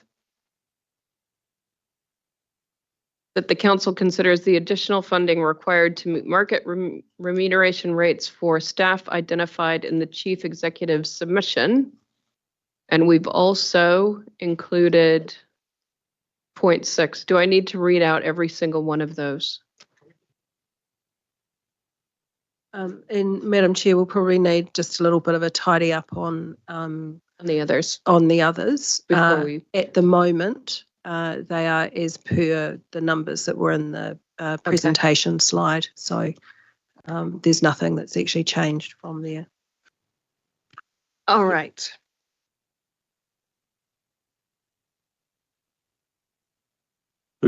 All right, we've got a mover and Councillor Mahuta. Do I have a seconder? Councillor Kneebone. All right, we'll open the discussion.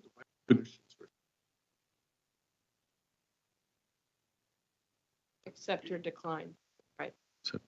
So accept. Just checking with the seconder, accept. And just so we're all clear what we're accepting, can you point us to, is there something that we can look at specifically, just so we all know what we're accepting? Could the CE actually go through it with us? Difference between 4.5 and 5.1. So the reference is page 230 of the agenda, bullet point 10.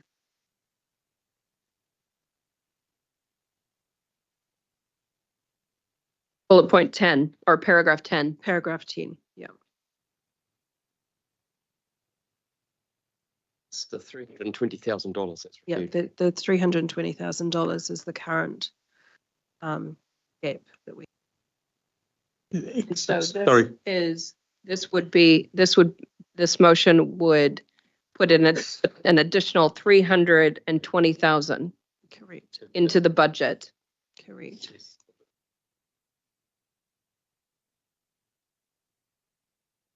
So I'd like to move amendment that we, council accepts the 4.5% provision, which is the market rate. So through the chair, can we just clarify that the market movement is 5.1% for the 12 months? The current provision of 0.5%. So that's the current provision. That is not the market movement that has occurred. Yeah, I mean, I just question whether that is the correct option that we've got on the table there to vote on. So.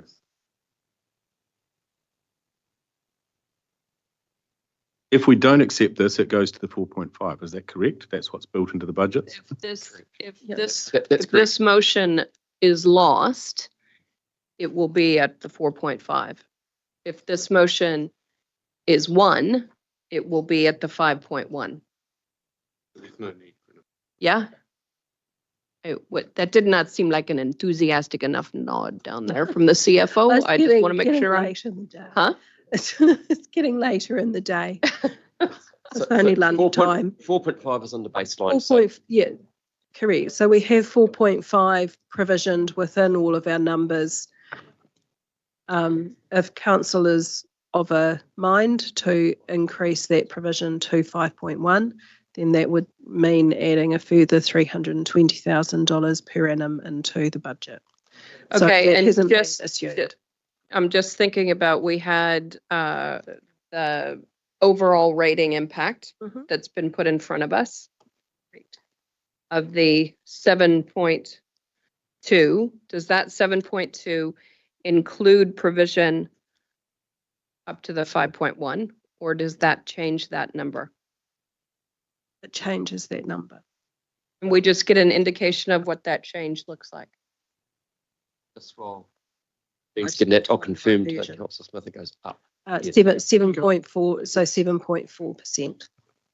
So from 7.2 in year one to 7.4.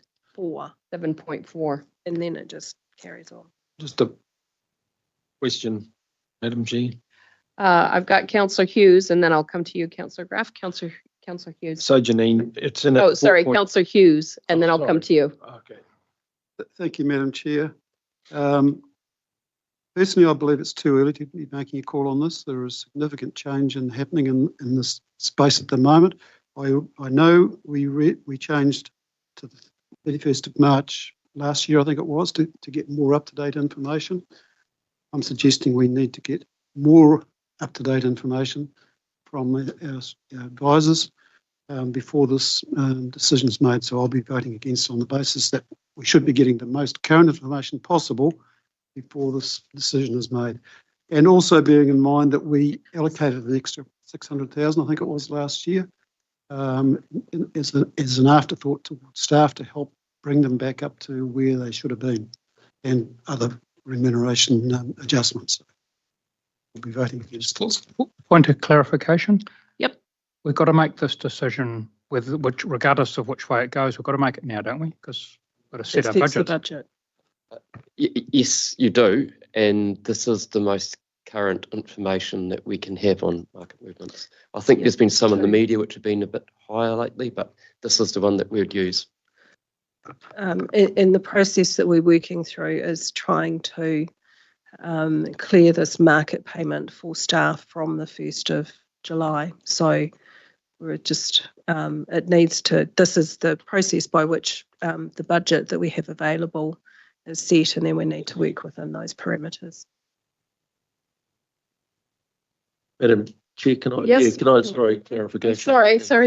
Wait a minute. Sorry. I skipped Councillor Graff, and then I'll come to you, Councillor Mark. Councillor Graff. There's a big pause. Thanks. So it was, my point is we've been looking at the budget, the way it's been going, and Janine put it in at 4.5%, so that was acceptable to you at 4.5%, and this change is something we're. So through the chair, that was the advice that we had at that point in time, which was end of last year. Right, so you built it. And obviously we get more up-to-date information on exactly how markets are moving. I think at the time that we had the 4.5% in, that was probably at the lower end of what other councils were actually provisioning. So I guess that's why we're flagging the issue through the Chief Executive submission. We didn't assume that money, but believe it is an important conversation to be having with you.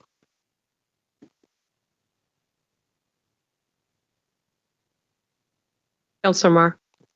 Thank you. Just listening to the feedback we got on the previous motion and returning to the status quo if this fails, so the status quo is a raise of 4.5%. Is that right? Not a raise of 0 and it stays at what it is at the moment? Our baseline assumptions in it.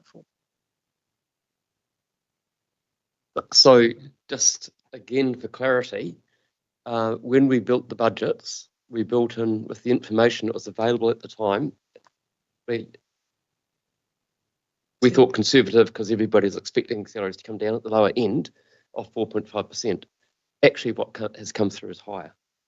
So all we're doing is making this difference up to be able to pay the staff at that rate. Oh, sorry. Sorry, just so that assumes that there would never be a 0 staff pay increase in our budgets. So we have done that once in terms of our post-COVID budget, that there was a wage freeze for staff at that point in time. I'm just trying to get to the bottom of. You could move an amendment for any number. Really. No, I understand that. I'm just looking at it and saying that this is telling me that if this is voted down, it automatically goes to 4.5. There is no other option unless there's an amendment. Understand that. I'm just trying to understand that we have in place in the council a guaranteed number that staff wages are going to go up every time we do a budget. So through the chair, I guess the other bit that's of relevance is our remuneration policy, which does reference paying market rates. But that is subject to affordability considerations as well. Just to clarify, the next time this is reviewed is September, isn't it? The market rate pay comes through September and March? Yes, we used to get it annually, but now we get it twice a year. Yeah.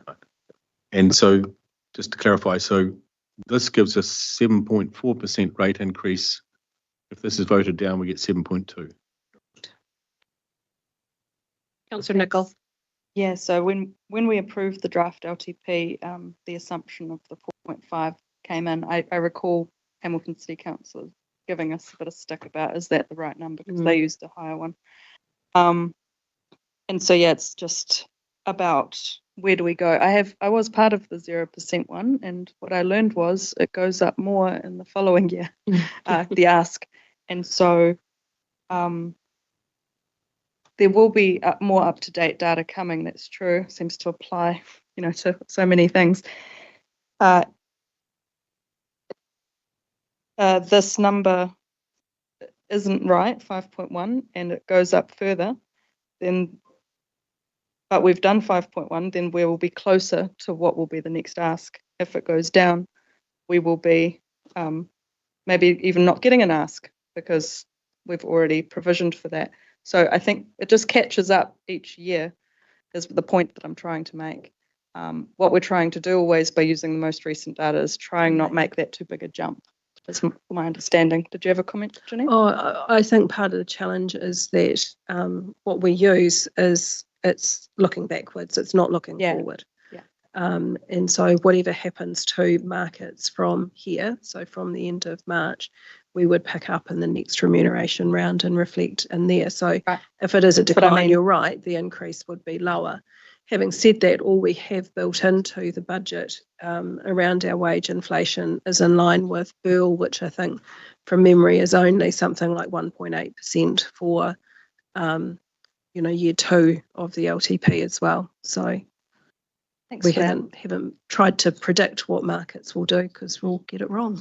Totally. Thank you very much. All right. Any other comments? No. Clarification. Why are we still using the word accept? Because it should be approved, shouldn't it? So is the mover and seconder happy with it?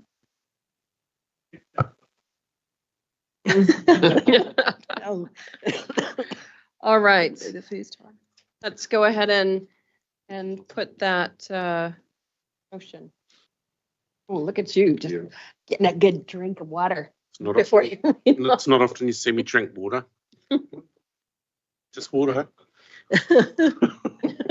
Sure. Alrighty, so I'll once again call your names. Please indicate if you support, oppose or abstain the motion that's on the screen. And please remember to use your mics. Councillor Dunbar-Smith. Oppose. Councillor Hughes.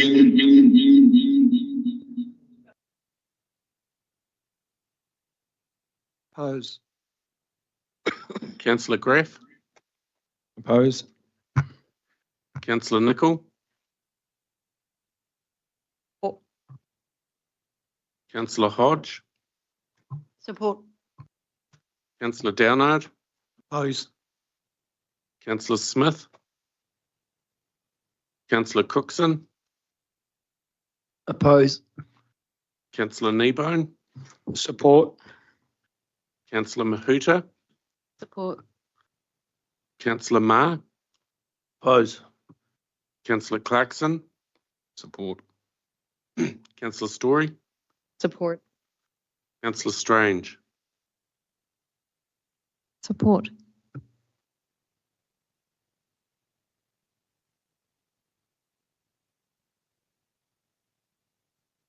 The motion is tied 7-all.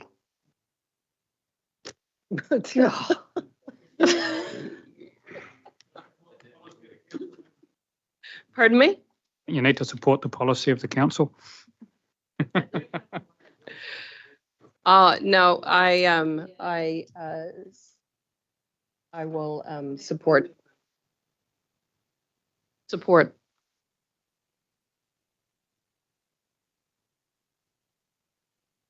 Therefore, the motion is carried on the chair's casting vote.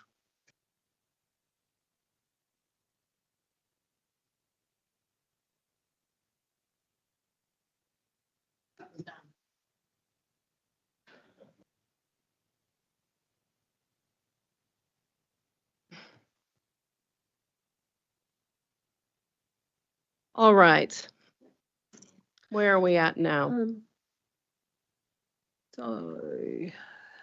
We have this little delight here, which obviously the numbers are now slightly different. I can bring up the spreadsheet that has them laid out if that's helpful. And those are the numbers that would be inserted into the resolution. Might be. Okay, Yeah, we'll just need to just hang tight, everybody. Okay, so what we're going to do, because we do want the appropriate numbers in the motion before we vote on it. And also, councillors, we do have a late item that we will be adding to this agenda, which is the submission on, sorry, I don't have the exact title in front of me. Wait a minute. We have the draft submission on the local government electoral legislation and Māori wards and Māori constituencies amendment bill that we still need to get through today. So we will adjourn for lunch for a half hour until 1:30, and that will allow Director Becker to get all of the correct numbers into this motion. So that'll be the first thing we come back and do, and then we'll move on to the submission. All right, meeting adjourned at 12:59.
We are going to reconvene the meeting. It is 1:40. We now no longer have Councillor Downard with us. We are still awaiting Councillor Clarkson to join us in the room, but everyone else is here. All right, we've got our last motion in relation to the LTP. We've updated all of the numbers, so they are all true and correct and reflect the decisions that have come before. Where's the tie back from each subsection A with an estimated increase in rates revenue of, it doesn't qualify what area of the budget it's coming from. Is there a glossary that says A relates to public transport or B? No. That's each year. It's total rates revenue. This is the 10 years. So It's the budget. So you're approving the whole budget budget. for each year of the 10 years. Okay, thank you.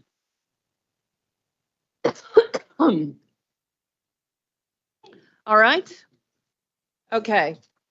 So everybody's got the numbers. They're all updated. They're on screen. Those who've asked for printouts have printouts. Do I have a mover? Councillor Kneebone. And a second? Councillor Strange. Any discussion? What's the consequence if we vote against these? Councillor Dunbar-Smith, if you vote against this, voting, I guess, against the whole LTP. Is that correct? Is that there's already decisions, I guess, made around the other elements of the plan in terms of you've adopted a draft, you've adopted by majority vote the changes that result in this. So, not sure. You can't really vote against. Well, you can. Well, you're voting against the whole. No, LTP. can I get you to? Oh, sorry. There we go. Go ahead, Ben. Yeah, just the consequences of voting against this. Essentially, Voting against because the decisions have been made, it's necessary, logical to support these. Even though you didn't agree with the 7.4%. Well, I mean, it's up to you. Up to you. If it helps, I have seen it done in previous LTPs or annual plans where someone who really wanted to be seen to be opposing the rates increase in general would vote against it or abstain. Generally, it was only one person that they were acknowledging. So, but ultimately, in the spirit of accepting the collective decision, it also makes sense to vote for it. Just to support Councillor Nichol, I have seen councillors on occasions vote against a total rate strike, even though they've supported some things along the way. But it's, in my experience, it's unusual in the majority usually vote for it, so it can then go to the end of June council meeting, so we can actually strike rates. Councillor Kneebone. Yeah, just my 10 cents. We've gone through the process of having divisions on all those main things. It's recorded. It took us quite a bit long to do that, which I'm fine with. So, you can roll back, you can lean back on that and say, I supported this, I didn't support that. But we've got to have an annual plan, and unless you've got some confidence that we're going to revisit the whole thing, which I think you'll struggle to find, I think we've been elected to operate as a team, so. Councillor Smith, did you have a comment? Yeah. I'm supportive of the thrust of the LTP, but I have little, if any, confidence in the out-year predictions.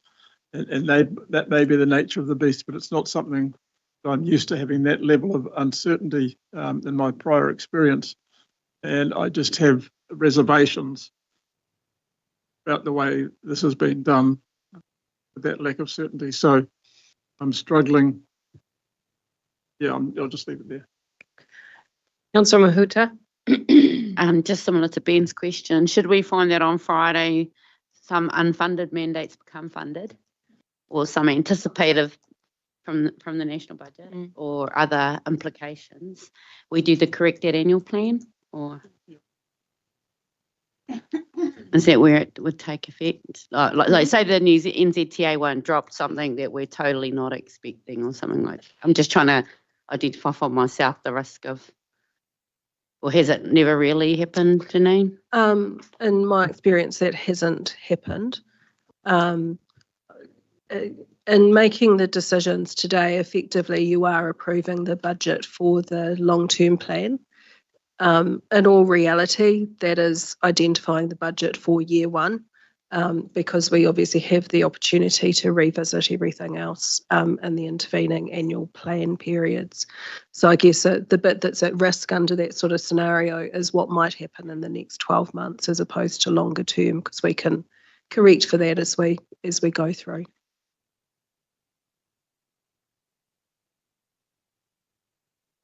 All right. Okay. I've got a mover for this motion and Councillor Kneebone and a second and Councillor Strange. We shall work our way through the division. Alrighty, the motion is on screen. Can you please indicate using your mics whether you support, oppose or abstain the motion? Councillor Graff? Oppose. Councillor Nicol? Support. Councillor Hodge? Councillor Downard? Not present, current. Councillor Smith? Councillor Cookson? Oppose. Councillor Kneebone? Yes, support. Councillor Mahuta? Support. Councillor Ma? Oppose. Councillor Clarkson? Support. Councillor Story? Support. Councillor Strange? Support. Councillor Dunbar-Smith? Oppose. Councillor Hughes? Oppose.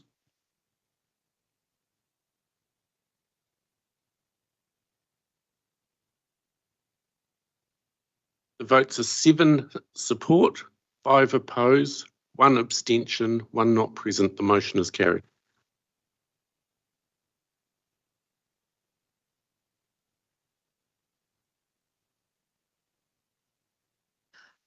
All right, councillors, thank you very much for that. Thank you to all the staff who have put in countless hours into getting us through this process. So thank you very much for all your diligence and your commitment. It is much appreciated. And thank you to our CFO for persevering in the face of viral plague. I appreciate it. Okay, we still have another item, though, councillors. We still have another item to address. And this is do we need to do anything since this is a late item? You've got a motion that'll capture all that for us. Okay. All right, so this, councillors, is the submission for excuse me, the Local Government Electoral Legislation and Māori Wards and Māori Constituencies Amendment Bill. You would have noted that a draft submission was distributed via email early this morning. The reason we are having to put this onto our agenda at such late notice is the extremely tight time frame that has been allowed. Closes tomorrow. So we couldn't wait for our council meeting on Thursday. Otherwise, we would have missed the window to provide feedback to central government on this proposal. So with that, I will turn it over to you, Molly. Sorry, did you have a question before we start, Councillor Smith? I was going to move it that we just do it. Good report, Molly. Short and sweet and to the point. Thank you. Okay, I will note that we now have a mover, but I just want to give this the due consideration that it deserves. So, great. So we've got a mover and a seconder. I am going to go to you, Molly, just to take us through.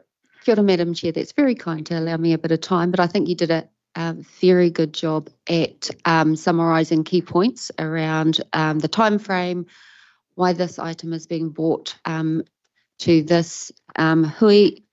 What I might just touch on is that the submission that is attached to the report emphasises two things: the importance of maintaining the current provisions that support the establishment of Māori wards and constituencies, and also some other aspects that are contained within the bill, such as extending the electoral timetable and improving the voting process. So those are the two key points that are made in the submission. Over to you for consideration. Thank you. Are there any questions? Councillor Marr. Yeah, thank you, Molly. Do we not need some more commentary around improving that electoral process? You know, I know they talk about going out another 2 weeks and it's still mail out votes and stuff like that. You know, have we done any work or thought about, and I know it's probably too late the way this is going, but just with electronic voting or you know, there doesn't seem to be another suggestion as what might be better or more, you know, yeah. Yeah, no, it's a good point that you raise. For the last 2, potentially 3, if my memory serves me correctly, there has been a focus on trying to get an online voting option for the local elections. It was in the past seen as a potentially useful test for then central government elections going forward, but despite a lot of time and effort trying to come up with a system that would work, we basically weren't able to achieve online voting for these purposes because of the security that is associated with online voting. However, it's still a option that national groups are looking into. For example, I know that the electoral reference group that is convened by Taituara will be submitting on that specific point. So they're still keen to continue to go down that pathway and see what might be achieved at some point in the future, including the next local elections. We could include a sentence in our own submission to highlight that this council is, you know, supportive of continuing to look into online options. I'd be happy to add that. I just think it engages our younger voters and that sort of thing, and it's the way we need to move. Secondary, on the Maori wards, I think this organisation has matured in a big way. We're doing a lot of work with our iwi partners and JMAs and all that sort of thing. And I would throw it, you know, I would be supportive of throwing it out there and actually championing what we've achieved and go to a poll. I think you can sell a good story. That's my view. We are, but as I understand with this bill, we are not required to do that. Sorry, I do have Councillor Clarkson here. We've got Councillor Clarkson, Hughes, Kneebone, Mahuta. Yeah, I just wanted to, I guess, reference and observe in relation to LGNZ's submissions recently around this issue and the way that they also connected it to fair representation across the whole region. So we know we're just going through a representation review, and it seems, I'm not sure we've made the point in the letter about this focus on Māori wards is actually missing a broader problem by what the government's trying to do here, because actually the fair representation currently in our region is based on the 2018 census.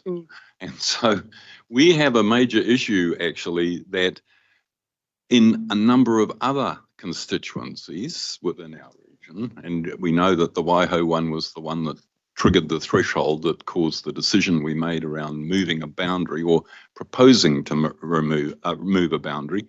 Actually, there's a fundamental problem across the whole system still. And I think that this current focus on Maori wards is missing some of the other deficiencies within our electoral system. And I totally agree with what Warren's saying about, you see, if we were going to get true feedback in relation to electoral numbers, we need a new way of voting in New Zealand. We actually need to have up-to-date data informing every process that we undertake through the electoral system. And at the moment, you know, I just can't understand why this focus on Maori wards when actually the Local Electoral Act asks us to undertake fair representation and take account of communities' of interest, but we're not even doing that properly. It's like there's something fundamentally wrong here. I just think that if we look at the Local Government New Zealand material that was posted up on their website, they did make this key point about why are you focusing on Maori wards? I suppose that aligns with the remit that we're hoping to take to LGNZ, that in order to ensure appropriate representation across all of our communities, we need accurate and timely information, particularly in a region whose population is growing in certain areas and not so much in others. There's a lot of dynamic nature to our Anyway, I don't think it needs any great tweak. I mean, if you felt that there was a one sentence line about, well, this should be considered in a broader frame or something, I think that would be useful, because I think we do still need to look at the way we're doing it currently.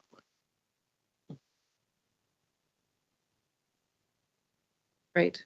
Well, we've got a thing that we'll take note of the comments here, and I suppose I am looking for a number of people going, yeah. So I see support around the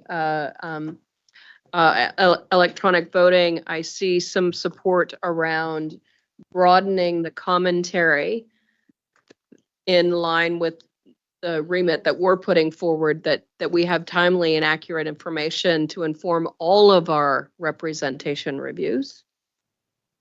Okay, so I've got Councillor Hughes, Nebo and Mahuta. Councillor Hughes. Thank you, Madam Chair. I don't support this. I thank Marley and the team for getting a submission through together at short notice, and I think it summarises the position very well. I don't agree with any of it apart from clause 4. I question why we've got the closing comments in there about the one week time frame, because I'm suggesting that may become the norm in the future rather than the just the exception. And I wonder, I'm asking the question why we're submitting at all. We as a council should be nurturing our relationships with Wellington. We shouldn't be going and opposing everything that they're suggesting and putting on the table. It sends a very poor signal. And I'm happy to support that comment with 3 councillors went at their own expense to Wellington and submitted beyond the deluge to the minister not long after the election, but in December last year. We got an excellent reception and we've had some very positive feedback since. I know our chief executive and the chair have also met with the minister, and hopefully they received a similar positive feedback. So I'm expecting that we're going to get a positive response to that submission. With us throwing negatives at the government all the time, we're going to cut off our own lifeblood in the future if we're not very careful. And you know what happens to a dog that bites its master when it's being fed. It's the end of story. So I'm just warning you that every time we make a negative submission to Wellington, that's a black mark against this council. Councillor Nebo. So firstly, just on the additional comments around the electoral system, I guess just thinking about it the last few minutes, I just want to make sure we don't, given that it's not the prime reason for the submission at this point of time. I agree with all the comments. We don't take away the emphasis on the messaging we're sending in. That's all. Just from what I'm hearing from watching the media the last few days, I'm not so sure that they're going to take too much notice of bits on the edges. That's all. Whether we Yeah, just have a think about that one, eh?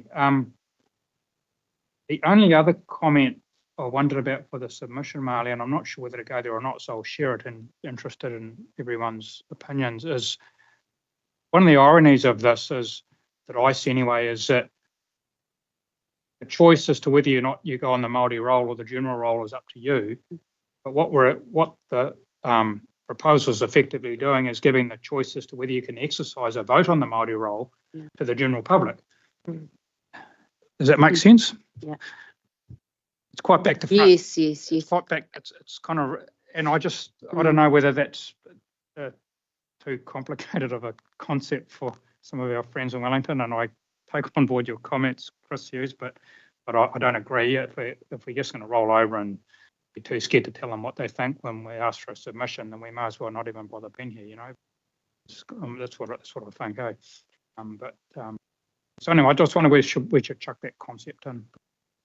Your comment, Councillor Kneebone, is similar to one that I think I saw in the recent Waitangi Tribunal report around the majority making decisions on the minority. Yeah. And that's basically the point that you're trying to make. So I could try to. Yeah, I mean, look, if they don't want Māori wards, then get rid of the Māori roll, you know. Let's be honest about it. But they won't do that. But they'll just fiddle away at the edges, you know. I mean, there are I can't remember which partners, but at least one, possibly two of the coalition partners stood candidates in the Māori electoral things, you know. In terms of not going too broad, I am, if we're looking at the electronic voting, though, I am looking at that point 4, the recommendations in the submission itself, improve election processes to support greater voter participation. I think that electronic voting. Yeah.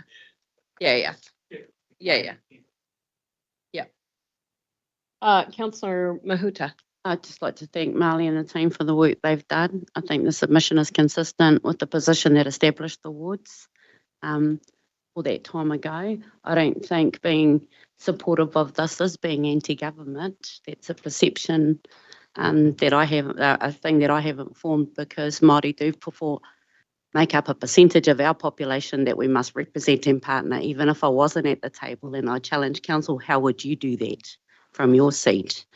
So that is a burden that you don't have to worry about, because Kata and I are here. Otherwise, there's a whole constituency that I'm sure people would have trouble reaching. Not for anything else, but we just not in the daily business with each other in any other way. So that's one reason for representation. The other one, particularly for Waikato, when all of the acts that established this type of regional and democratic representation were based on land ownership, 1.2 million acres of my land had already been confiscated. So there's been no equity or way of levelling up until these wards were provided for, because that ownership will never come back. Even though we got a treaty settlement, an apology, and a number of other things, the democratic right to represent ourselves in our region of where we belong was taken away a couple of 100 years ago. So correcting it now is the least of it. Kia ora. All right. Any other comments or feedback on the content of the draft? Nope. Okay, we've got a motion that the report submissions on the local government, etc., be received, noting its inclusion as an item of business not on the agenda, which cannot be delayed. The proposed submission was not available when the agenda was published, and the item cannot be delayed due to the timeframe and lodgement of the submission. The council delegates myself and the chief executive to approve the lodgement of the proposed submission. Lodgement of the proposed submission on. There we go. Subject to amendments identified in discussion at the meeting. So similar motion that we have utilized in submissions in the past. All right, I've got a mover and a seconder. All those in favor? Opposed?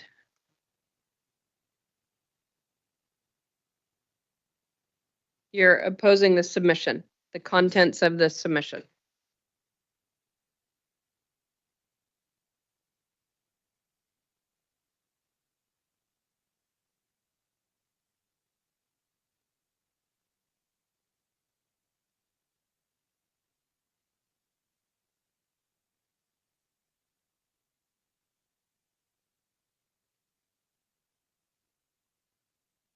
Right, go. Division's been called. When I call your name, can you please indicate whether you support, abstain or oppose the motion that's on the screen? Councillor Graff. Oppose. Councillor Nicol. Or Councillor Hodge. Councillor Smith. Councillor Cookson. Oppose. Councillor Kneebone. Support. Councillor Mahuta. Councillor Ma. Oppose with the reasons that I think it needs to go out to everybody, contrary to some other councillors' comments. Sorry, what do you mean? What needs to go out? The submission? No, what I'm saying is the bill is asking it to go out to the public to make a decision, and that's where I'm basing my decision.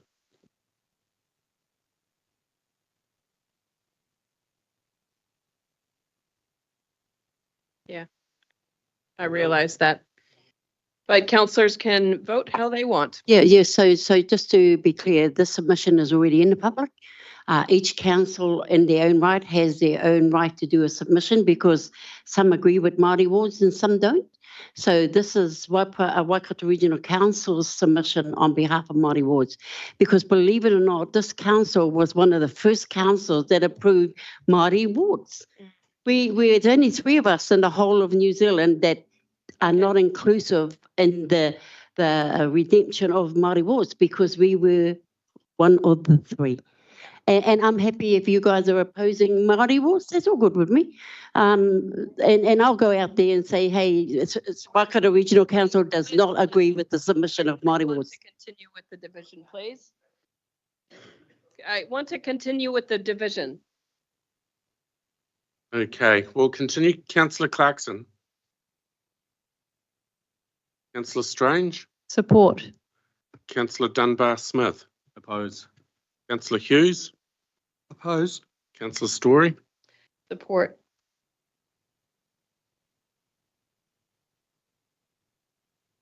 The motion is carried 8 votes to 5. Yep. All right. Thank you. Thank you very much for all of your hard work pulling that together at the last minute, Molly. Much appreciated. All right, councillors, thank you again for your attendance, your diligence, your commitment to seeing this process through on our LTP. It is much appreciated. And we've got a few days now spare on the calendar. Awesome. Okay, so we are going to close with a karakia.